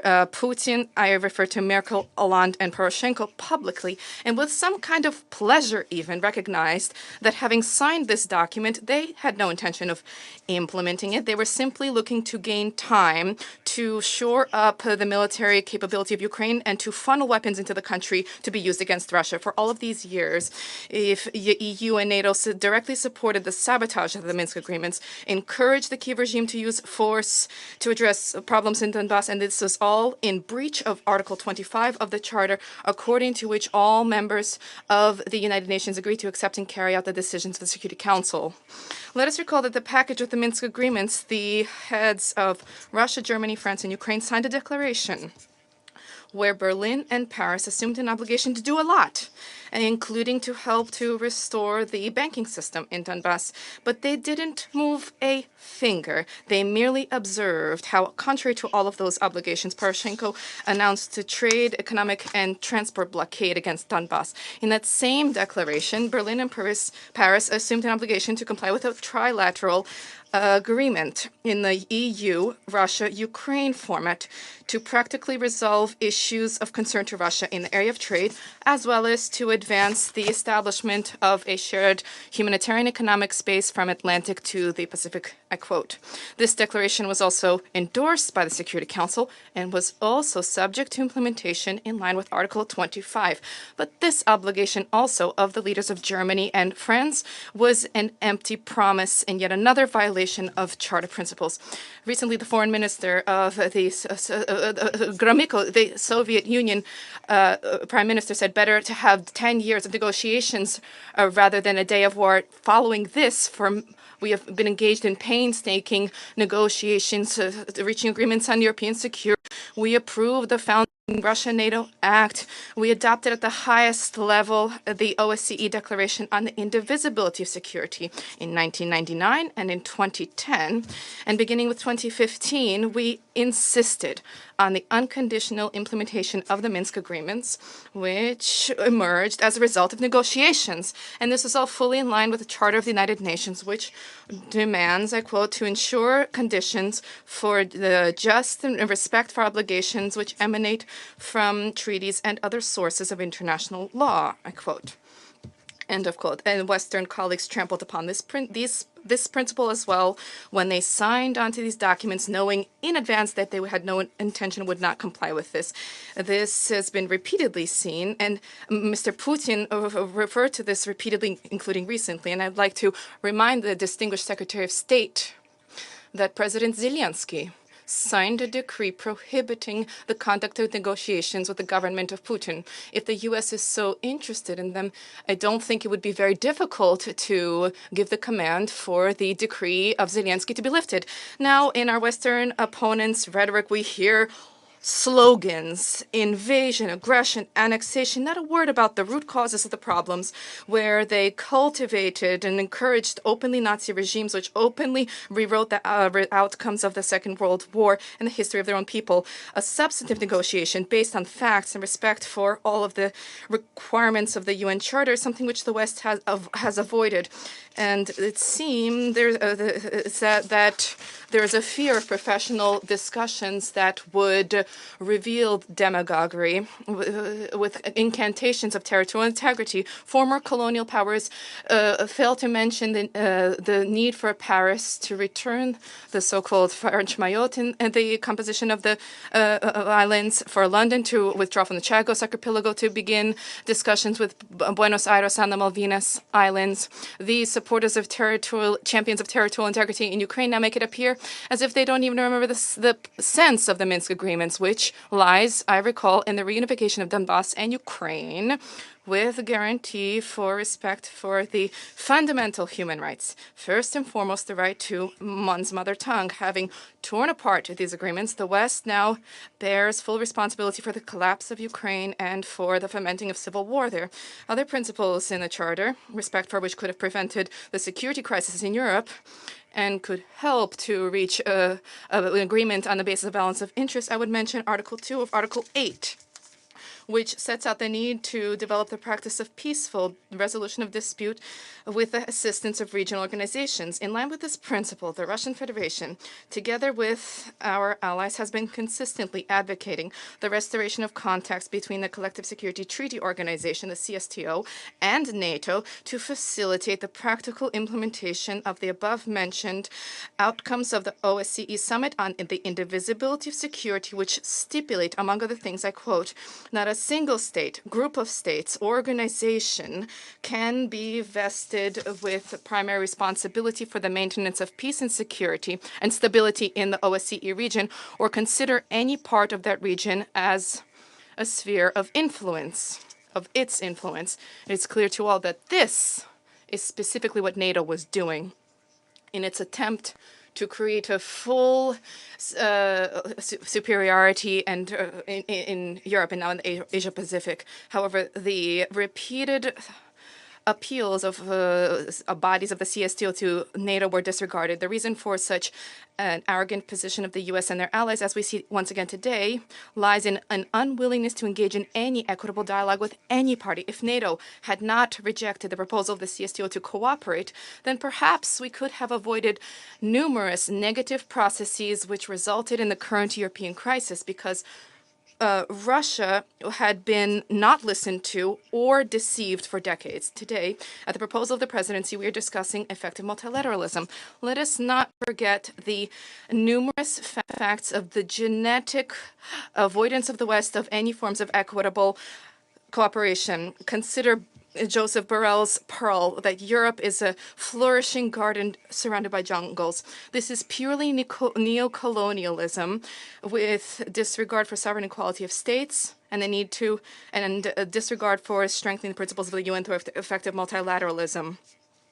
Trying to prevent democratization in international relations, the U.S. and its allies are openly and unceremoniously trying to privatize the Secretariat of the UN in circumvention of the Secretariat, trying to advance unconsensual mandates with claims to have the right to accuse those who, for one reason or another, are inconvenient to Washington. In this connection, let us recall the need for stringent compliance with the Charter, not just by member states, but also by the Secretariat of our organization. According to Article 100, the Secretariat has an obligation to act impartially and should not receive any instructions from any government. We have already talked about Article 2, and I wish to draw attention to a key point, paragraph 1, an organization based on the principles of sovereign equality of states. Building upon this principle, the General Assembly in the above-mentioned 1970 declaration reaffirmed, I quote, the inalienable right of each state to select for itself the political, economic, social, and cultural system without intervention from any side. End of quote. And in this connection, we have serious questions that arise about the statements which our distinguished Secretary General delivered on the 29th of March, that, and I quote, autocratic rule does not guarantee stability. This is a catalyst for chaos and conflict. And robust democratic societies are capable of correcting themselves, improving themselves. They can stimulate change, even radical change, without any bloodletting or violence. One cannot but recall the changes that were introduced by the aggressive misadventures of robust democracies in Yugoslavia, Afghanistan, Iraq, Libya, Syria, and many others. The distinguished Secretary General then said democracies are the centers of broad cooperation rooted in the principles of equality, participation, and solidarity. End of quote. Worthy of note is that this was all stated, this was all announced by something Biden convened beyond the outside of the framework of the UN, the so-called Summit for Democracy. The U.S. administration selected the participants of this on the principle of loyalty. Loyalty not so much for Washington, but rather the Democratic Party, which rules in Washington, attempts to use a new formula to address issues directly contradict paragraph 4, Article 1 of the UN Charter, which sets out the need, I quote, to ensure the role of the organization as a center for agreeing on action for the achievement of shared goals. Contrary to this principle, many years ago, France, Germany, they proclaimed an alliance of multilateralists, where they also invited only those who were obedient. And this in and of itself once again points to the unshakable nature of the colonialist mentality and the view of the initiators of this meeting vis-a-vis the principle of effective multilateralism. In parallel, there was a narrative that was imposed about the European Union as the ideal of multilateralism. Now there are calls from Brussels to expand the membership of the EU as soon as possible to include specifically the Balkan countries. But most important importantly, this is not about Serbia, not about Turkey, where for decades hopeless talks have been carried out for their entry, but rather this is about Ukraine. Joseph Borrell recently said that the Kyiv regime needs to be accepted into the EU as soon as possible. Apparently, had it not been for the war, this would have taken years, and now there's a need to do so without respect for any criteria. Serbia, Turkey, and others, they'll wait, but the Nazis can skip the queue to enter the ranks of the EU. Incidentally, at the same Summit for Democracy, the Secretary General proclaimed that democracy emanates from the Charter of the United Nations. The first words of the Charter, "We the people," reflects a fundamental source of legitimacy, the consent of the governed. Quote. It is useful to compare this premise with the track record of the Kyiv regime, who, beginning with the coup in 2014 and the war being unleashed against its own people, against the millions of people who did not consent to rule by neo-Nazis and Russophobes, thereby undermining the territorial integrity of Ukraine. Those who, contrary to the Charter, divides humanity in democracies and autocracies, fail to respond to the question of what category they place the Ukrainian regime in.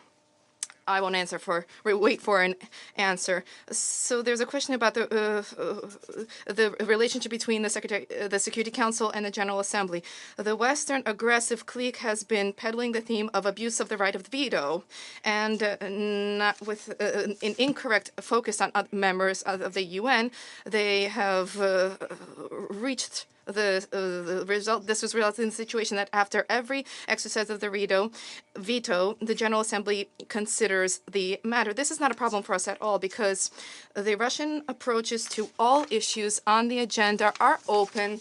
There is does not pose a difficulty for us to expound on our positions or lay them out yet again. And the right to a veto is an absolutely legitimate instrument which is stipulated in the Charter of the United Nations to prevent the adoption of decisions that would divide the organization. But if the procedure for discussion of the General Assembly of applications of the veto was approved, since this was approved, then why not consider why certain resolutions without any veto were adopted, including those many years ago, but are not being implemented, despite the provisions of Article 25 of the Charter? Why would the General Assembly not consider the reasons behind this? This includes resolutions of the Security Council of Palestine and the whole range of issues related to the Middle East, the JCPOA, Resolution 2202, which approved the Minsk agreements on Ukraine. Also worthy of attention is the problem linked to sanctions regimes. This is now a norm. The Security Council, after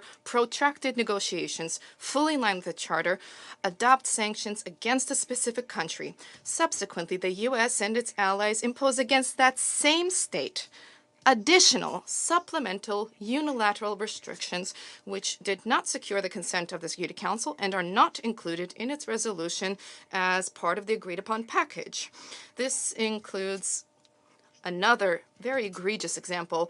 Berlin, Paris, and London just adopted a decision through their national legislative bodies, for example, to extend restrictions against Iran that were set to expire in October, which are subject to legal conclusion in line with Resolution 2231. So the Security Council has determined that they have expired, but those countries decide on the rules. After this, any adoption of a council of sanctions, there is a need to consider the question of the adoption of any sanctions by the Security Council not be overridden by the desires of others. Also important is for sanctions regime through the Security Council to be time-bound insofar as their being unlimited in nature deprives the Council of flexibility vis-a-vis the impact on the sanctioned government's policy. There's a need to consider humanitarian limitations of sanctions. For sanctions projects introduced at the Security Council should be accompanied by assessments about their consequences through consequences by humanitarian agencies of the UN, rather than being accompanied by demagogical exhortations of Western colleagues that ordinary people will not suffer. We see a deep crisis in international relations, and the lack of willingness to redress this situation by the West. And the organization is responsible for the fate of the world in the historic context. There's a need to abandon parochial, short-sighted arrangements and national elections of any given member state being taken into account. Let us once again recall, nearly 80 years ago, having signed on to the UN Charter, world's leaders agreed to respect the sovereign equality of all states, large states, small states, poor ones, rich ones, monarchies, republics. In other words, even then, humankind recognized the need for equitable, polycentric world order as a guarantee for the sustainability and security of its development. For this reason, we're not talking today about subordinating ourselves to some kind of a rules-based order, but we are talking about compliance with all of the obligations which we shouldered when signing the Charter in all of their integral and interconnected nature. Thank you.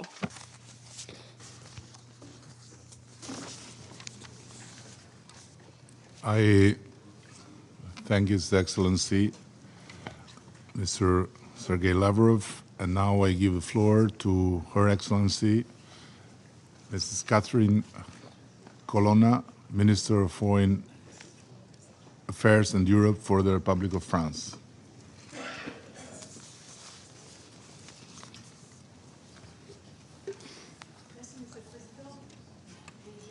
Microphone, please. I thank the Secretary General for his remarks. I wish to take this opportunity to begin by applauding the statement delivered by the President of Ukraine, Volodymyr Zelensky. For the past 18 months, he has been embodied Ukrainian action. He has been the countenance and the voice of millions of Ukrainian people who have been fighting for their freedom with admirable courage.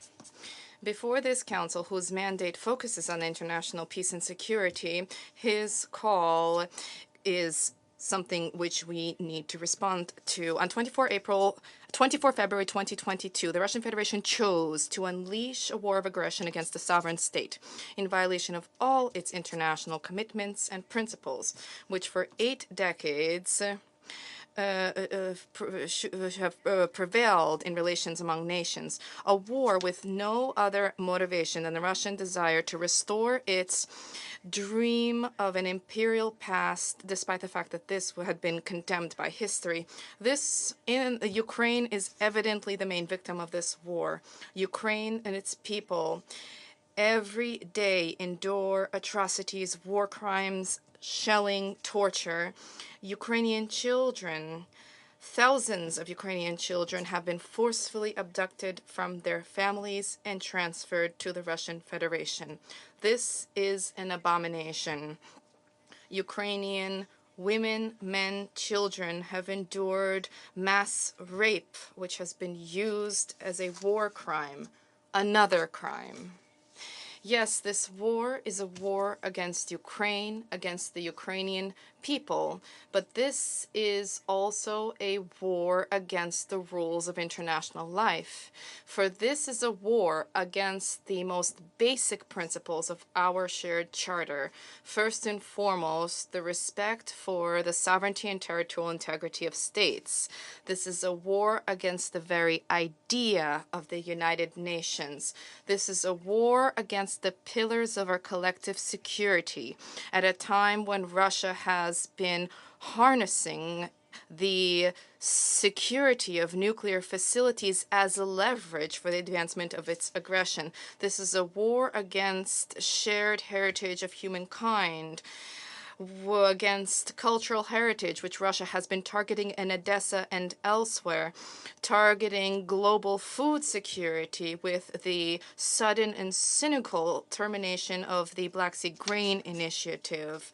And more than 270,000 tons of grains have been systematically destroyed by Russian bombardment For a member of this council to use hunger as a weapon is yet another transgression, following on a litany of others. And we need to consider the moral implications of this. This is a war which concerns all of us. For this reason, we will not waver. In the face of this aggression and the destabilization that it has generated throughout the world, only a handful of states, which states one should consider, support the catastrophic choice of Russia. The General Assembly, like the Security Council, are largely united around shared principles. How is it possible to position back-to-back the aggressor and the aggressed? This approach delivers neither peace nor justice nor stability. If we allow the Russian aggression to be rewarded today, let us not deceive ourselves. We will once again have to bring together the Security Council in this hall, for there will be other aggressions that will proliferate here and elsewhere, and nobody will be safe any longer. Mr. President, almost all countries present here at this table have, in their more or less recent history, endured the trauma of war. They experienced this firsthand, the destruction, the human tragedy which it carries in its wake, and they know that it is never a solution. Tomorrow, as is the case with every 21st of September, we commemorate the World Day of Peace. And we have a responsibility and a moral duty to act to end this aggression by Russia. The General Assembly, and the AU, expressly call for. On 21 September, as has been the case every day since the outbreak of this war, France has been mobilized and will continue to mobilize to thwart this aggression for our common good. France will continue to act on the basis of shared principles. The principle of legitimate defense recognized by our charter. We will continue to pursue military and civil support and civilian support to provide Ukraine with what is necessary for it to resist the aggression. The principle of justice and dignity. We will continue to support Ukrainian and international jurisdictions to ensure that there is no impunity for crimes perpetrated by Russia. The principle of solidarity. We will continue to pursue and to step up our tangible support for the countries most hard hit by the global food crisis provoked by Russia. And we will step up our humanitarian assistance to benefit people in need throughout the world. Mr. President, the primacy of law over force, international solidarity, and support for the most vulnerable are principles which lie at the heart of President Zelensky's peace formula.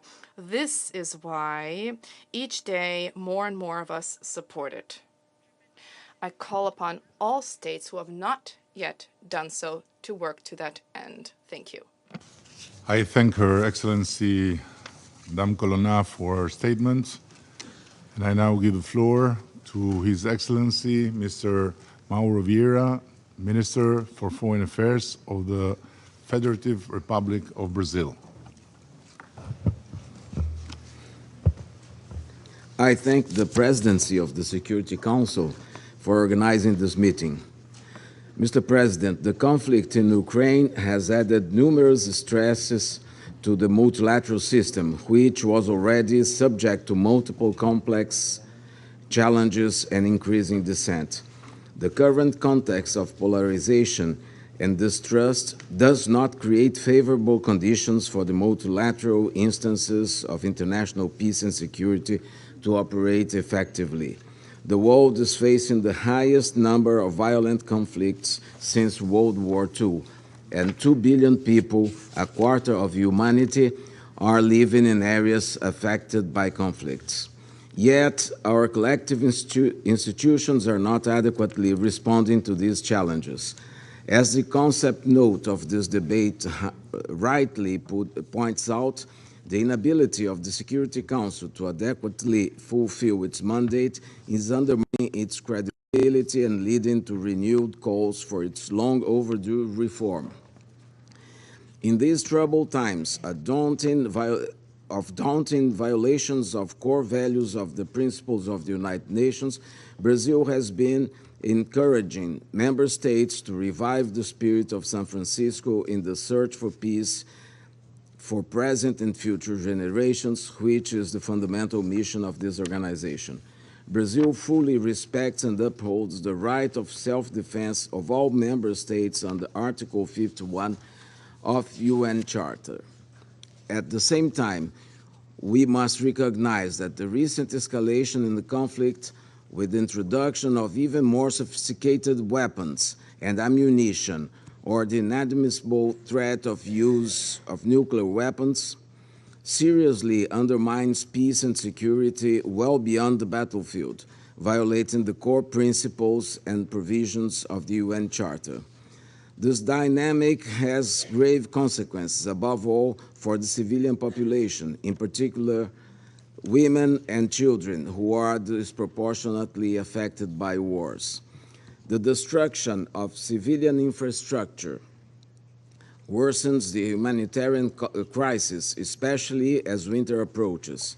Moreover, the persistent threat to the integrity of nuclear facilities risks a catastrophe of unimaginable proportions. Mr. President, as we have consistently noted, the war in Ukraine also affects other regions, especially as developing countries bear the burden of food and energy insecurity. We welcome the Secretary General's effort to explore alternatives to alleviate the suffering of millions of people who once again face hunger or the threat of hunger. Brazil strongly supports a resumption of the Black Sea Grain Initiative under terms that would be acceptable to all concerned parties. Brazil also underscores the need for addressing the root causes of food and energy insecurity, such as excessively high interest rates and external debt that severely impact prices and the ability of developing countries to invest in sustainable food and energy production. The current international financial structure is not well equipped to assist these countries address their major challenges. As recently announced by President Lula, Brazil will launch during our G20 presidency a global alliance against hunger. This is a top priority for Brazil and should be for all of us. Mr. President, it's worrisome that we are witnessing a conflict with such geopolitical reverberations well into the 21st century. We must reserve this course. We must reverse this course. Brazil, along with many others, continue to call for the de-escalation of hostilities, the resumption of dialogue, and a peaceful solution to the conflict. This is an obligation of all member states under Article 33 of the UN Charter. There is no military solution to this conflict, only a political solution that takes into account the purpose and principles of the UN Charter and the legitimate security concerns of all parties will bring lasting peace. The international community will have to assist the parties to come to a negotiated and lasting solution. Brazil is prepared to do its part. Mr. President, the space for diplomacy and peaceful solution is narrowing. We must set aside practices that only deepen divisions instead of contributing to a more peaceful world and work together for renewed multilateralism. Brazil firmly advocates for mediation and preventive diplomacy as indispensable tools to prevent the escalation of crisis. With this view, Brazil has been engaged in several fora to deal with the Ukrainian crisis. We have sent high representatives to Copenhagen and Jeddah. We have also spoken bilaterally to the concerned parties. We strongly encourage that in these conversations, both parties should be heard and their views carefully taken into consideration. Talking to only one part or the other will not help advancing the cause of durable peace. A comprehensive approach, as suggested, will be the only way forward to enable peaceful negotiations. With that in mind, we will organize next month, during our presidency of the Security Council, a high-level open debate on the contributions of regional, sub-regional, and bilateral arrangements to the prevention and peaceful resolution of disputes. I count on your participation in October. Thank you, Mr. President.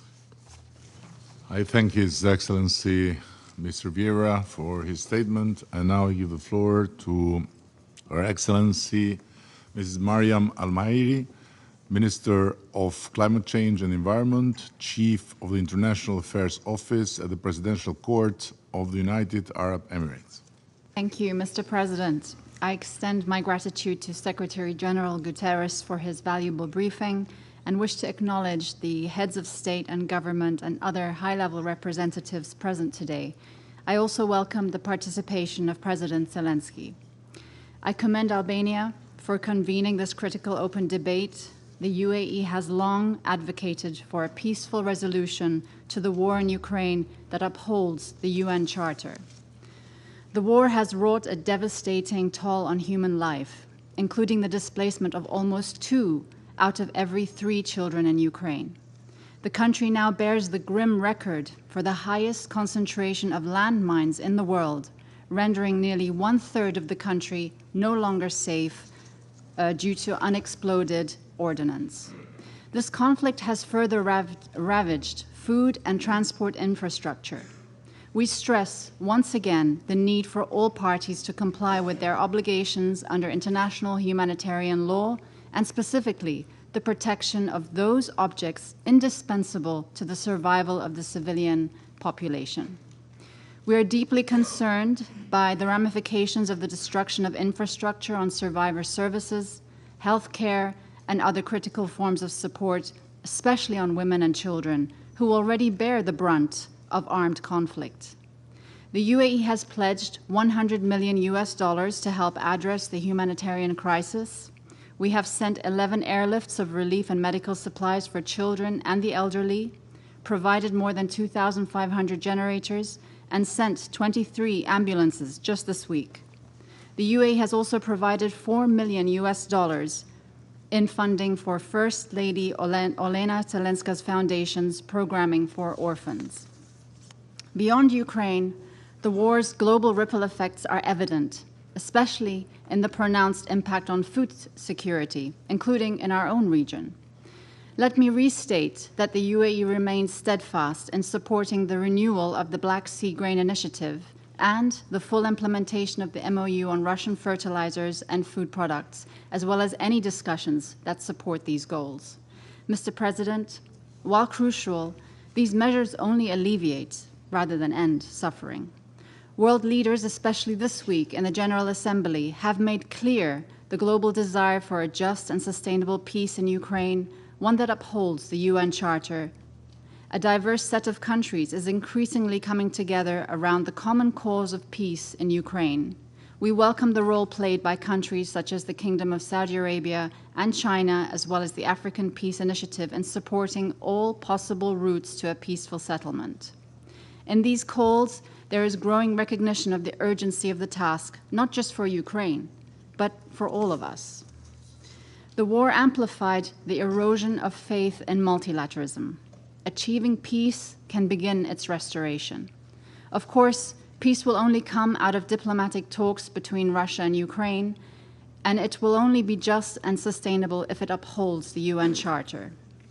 The UN Security Council and its members have a vital role to play in this process.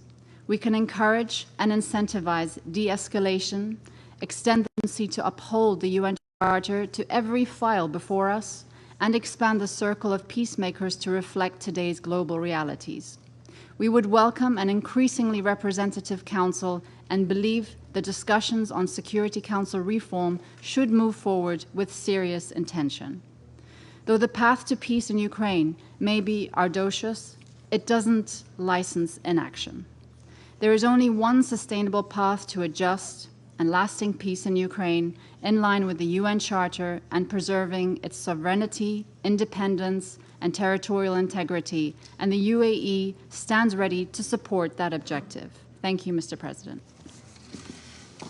I thank Her Excellency, Ms. Almairi, for her statement, and I give the floor to His Excellency, Mr. Ma Jiaosu, Executive Vice Minister of Foreign Affairs of the People's Republic of China.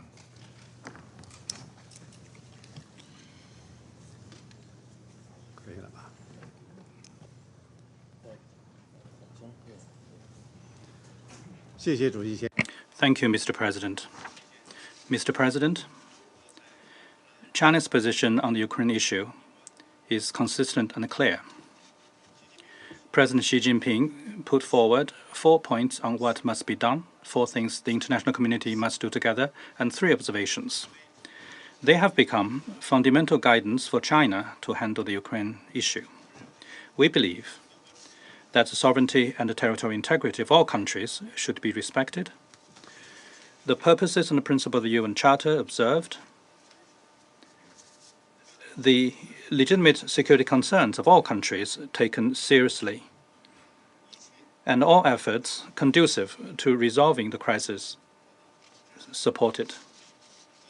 In February this year, we released China's position on the political settlement of the Ukraine crisis, laying out 12 propositions, including respecting sovereignty, ceasing hostilities, resuming talks, stopping unilateral sanctions, etc. The core message is facilitating talks for peace. China has maintained close communication on the Ukraine crisis with various relevant parties and the rest of the international community. The special representative of the Chinese government on Eurasian affairs has visited countries concerned and attended the International Conference on Ukraine in Jeddah. China has facilitated talks for peace in its own way and played a positive and constructive role in resolving the Ukraine crisis. Mr. President, the Ukraine crisis is still on. The intense situation on the battleground and the accumulating risks of spillover have exerted a significant impact internationally. The Ukraine crisis has become what it is today for a variety of deep and complex reasons. A prolonged and expanded Ukraine crisis is in no one's interest. In light of the current situation, I would like to stress on the following 4 points. First, stay committed to facilitating talks for peace. History has proven that conflict produces no winner and war cannot solve problems.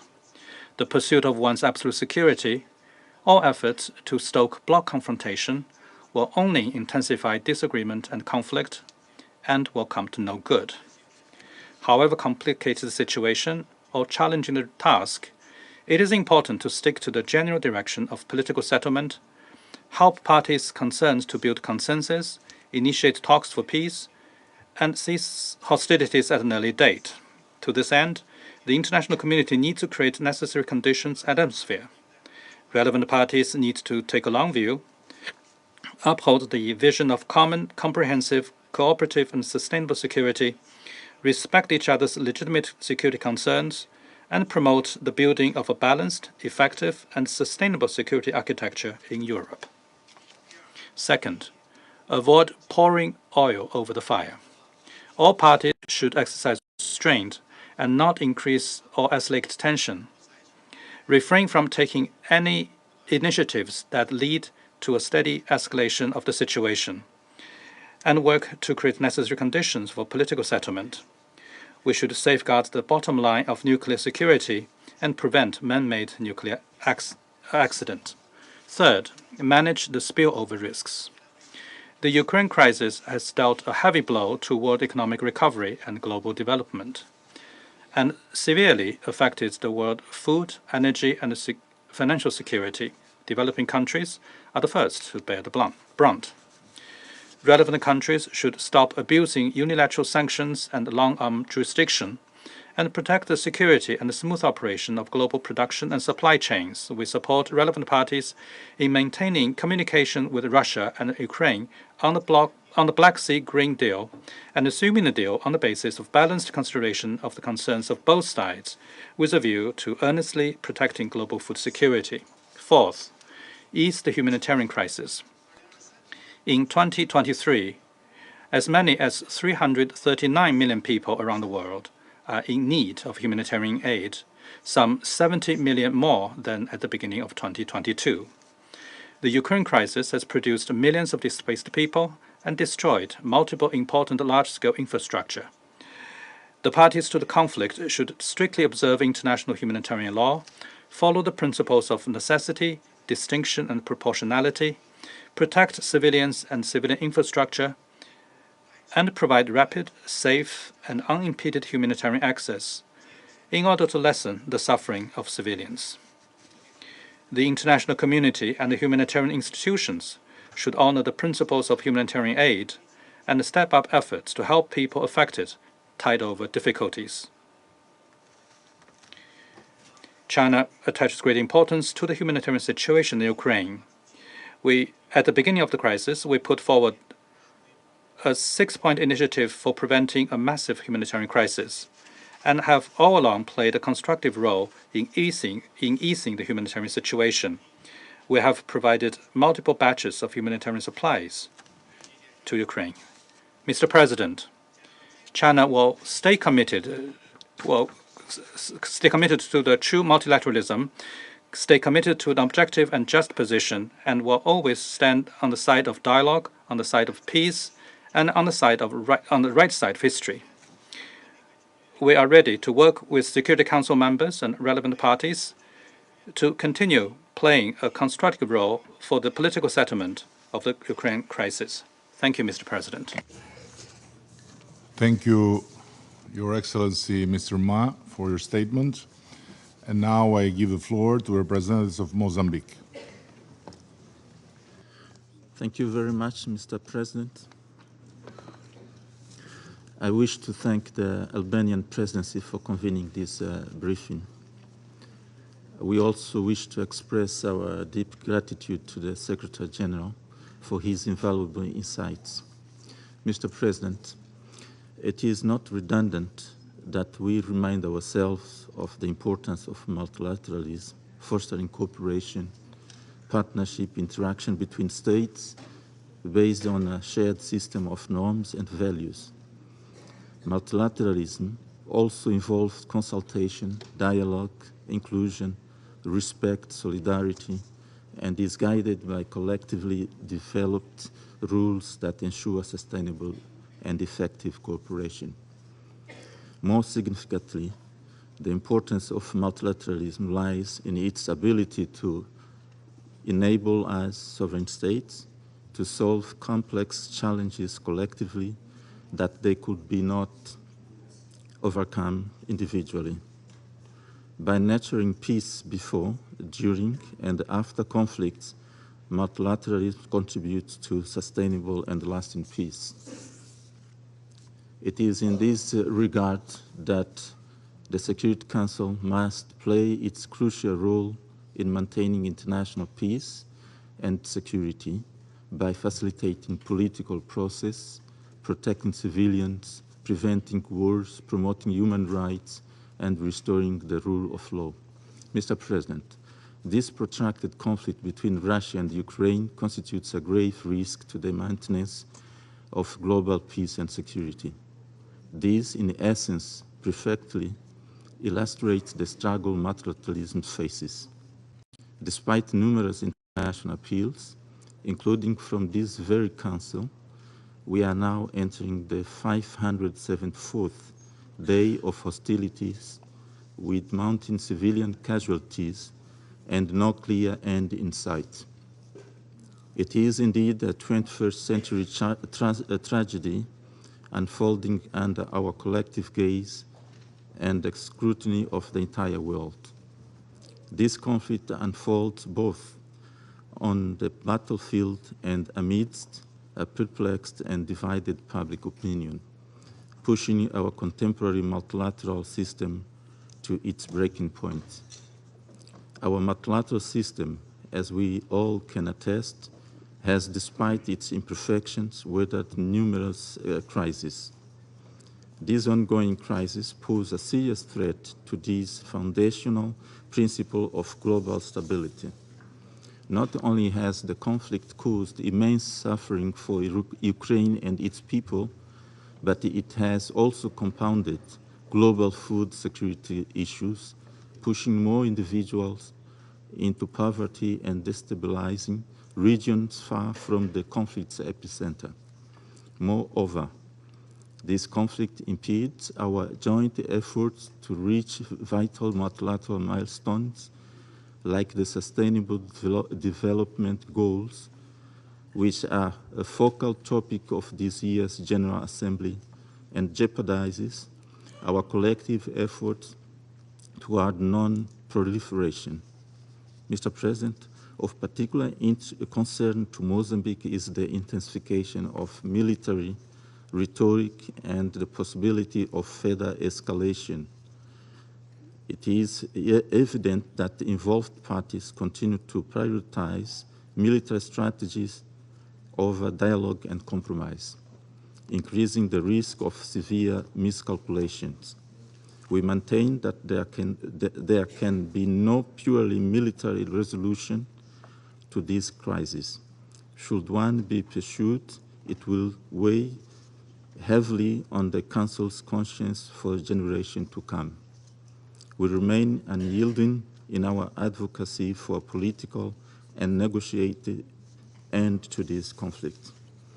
We once again urge all parties to silence the guns, engage in earnest in diplomatic efforts aimed at the swift resumption of direct negotiations. A lasting peace, consistent with the Charter, remains the sole viable solution. I thank you, Mr. President. I thank the distinguished representative of Mozambique, and now I give the floor to His Excellency, the Chancellor of Germany, Mr. Scholz. Mr. President, colleagues, excellencies, it has been almost 19 months since Russia started a brutal war of aggression against its sovereign neighbor, Ukraine. Tens of thousands of soldiers and Ukrainian civilians have been killed. Countless Ukrainian children have been abducted. Russian troops have murdered, raped, and tortured. They are razing towns and villages to the ground. They are mining entire regions, turning cornfields into death traps. This war is taking place in Europe, but its repercussions are felt throughout the world. Russia has deliberately removed millions of tons of grains and fertilizer from the world market, which countries around the globe need to guarantee food security. Russia is deliberately targeting grain silos and port infrastructures. And Russia has withdrawn unilaterally from the Black Sea Grain Initiative, triggering more poverty and more food insecurity all over the world. There is no justification for that. Any claims that sanctions are hampering Russian exports of crops and fertilizer are false. There are no sanctions impeding such exports. On the contrary, Russia dominates the global fertilizer market. 2022 was a record year for Russian wheat exports. The reason for the continued suffering in Ukraine and around the world is shockingly simple. Russia's president wants to follow through with his imperialistic plan to conquer his sovereign neighbor, Ukraine. Mr. President, the United Nations has expressed very clearly what it thinks of Russia's war of aggression, most recently on the 23rd of February of this year. The General Assembly called for just and lasting peace. This demand is directed at Russia. It remains unanswered. Nothing rings out louder today than Russia's silence in response to this global call for peace. Some argue that this war could have been prevented by diplomatic means. In fact, France and Germany have held hundreds of meetings with Moscow and Kiev since the beginning of Russia's attack on eastern Ukraine in 2014. Our aim was to find a diplomatic solution that is in line with international law. All these endeavors failed because one party, Russia, chose war over diplomacy. But there has been no lack of diplomatic efforts. Some call for immediate ceasefire. I acknowledge their good intentions. We all want an end to the killing today rather than tomorrow. And yet we must beware of seemingly easy solutions that promise peace in name only. Peace without freedom is oppression, and peace without justice is a dictate. In the resolutions of the General Assembly, we have laid out the path towards peace. Peace means respecting the UN Charter. Peace means respecting the territorial integrity and political independence of Ukraine. That is the promise of UN Charter gives to every United Nations member state. No one longs for peace more than the Ukrainians. The peace plan that the Ukrainian president has laid out is proof of that. The recent meetings in Copenhagen and Jeddah were important. This work should be continued. It should be continued in the pursuit of one goal, finding peace that respects the principles of the UN Charter. Mr. President, the more decisively we rally behind these principles, the more determined we are in pushing for a just peace, and the more united we are in our rejections of Russian aggression, the sooner this war will end. The sooner this human suffering will end in Ukraine and around the world. This goal is worth our utmost efforts. Thank you. I thank the Chancellor of the Federal Republic of Germany, His Excellency Mr. Olaf Scholz.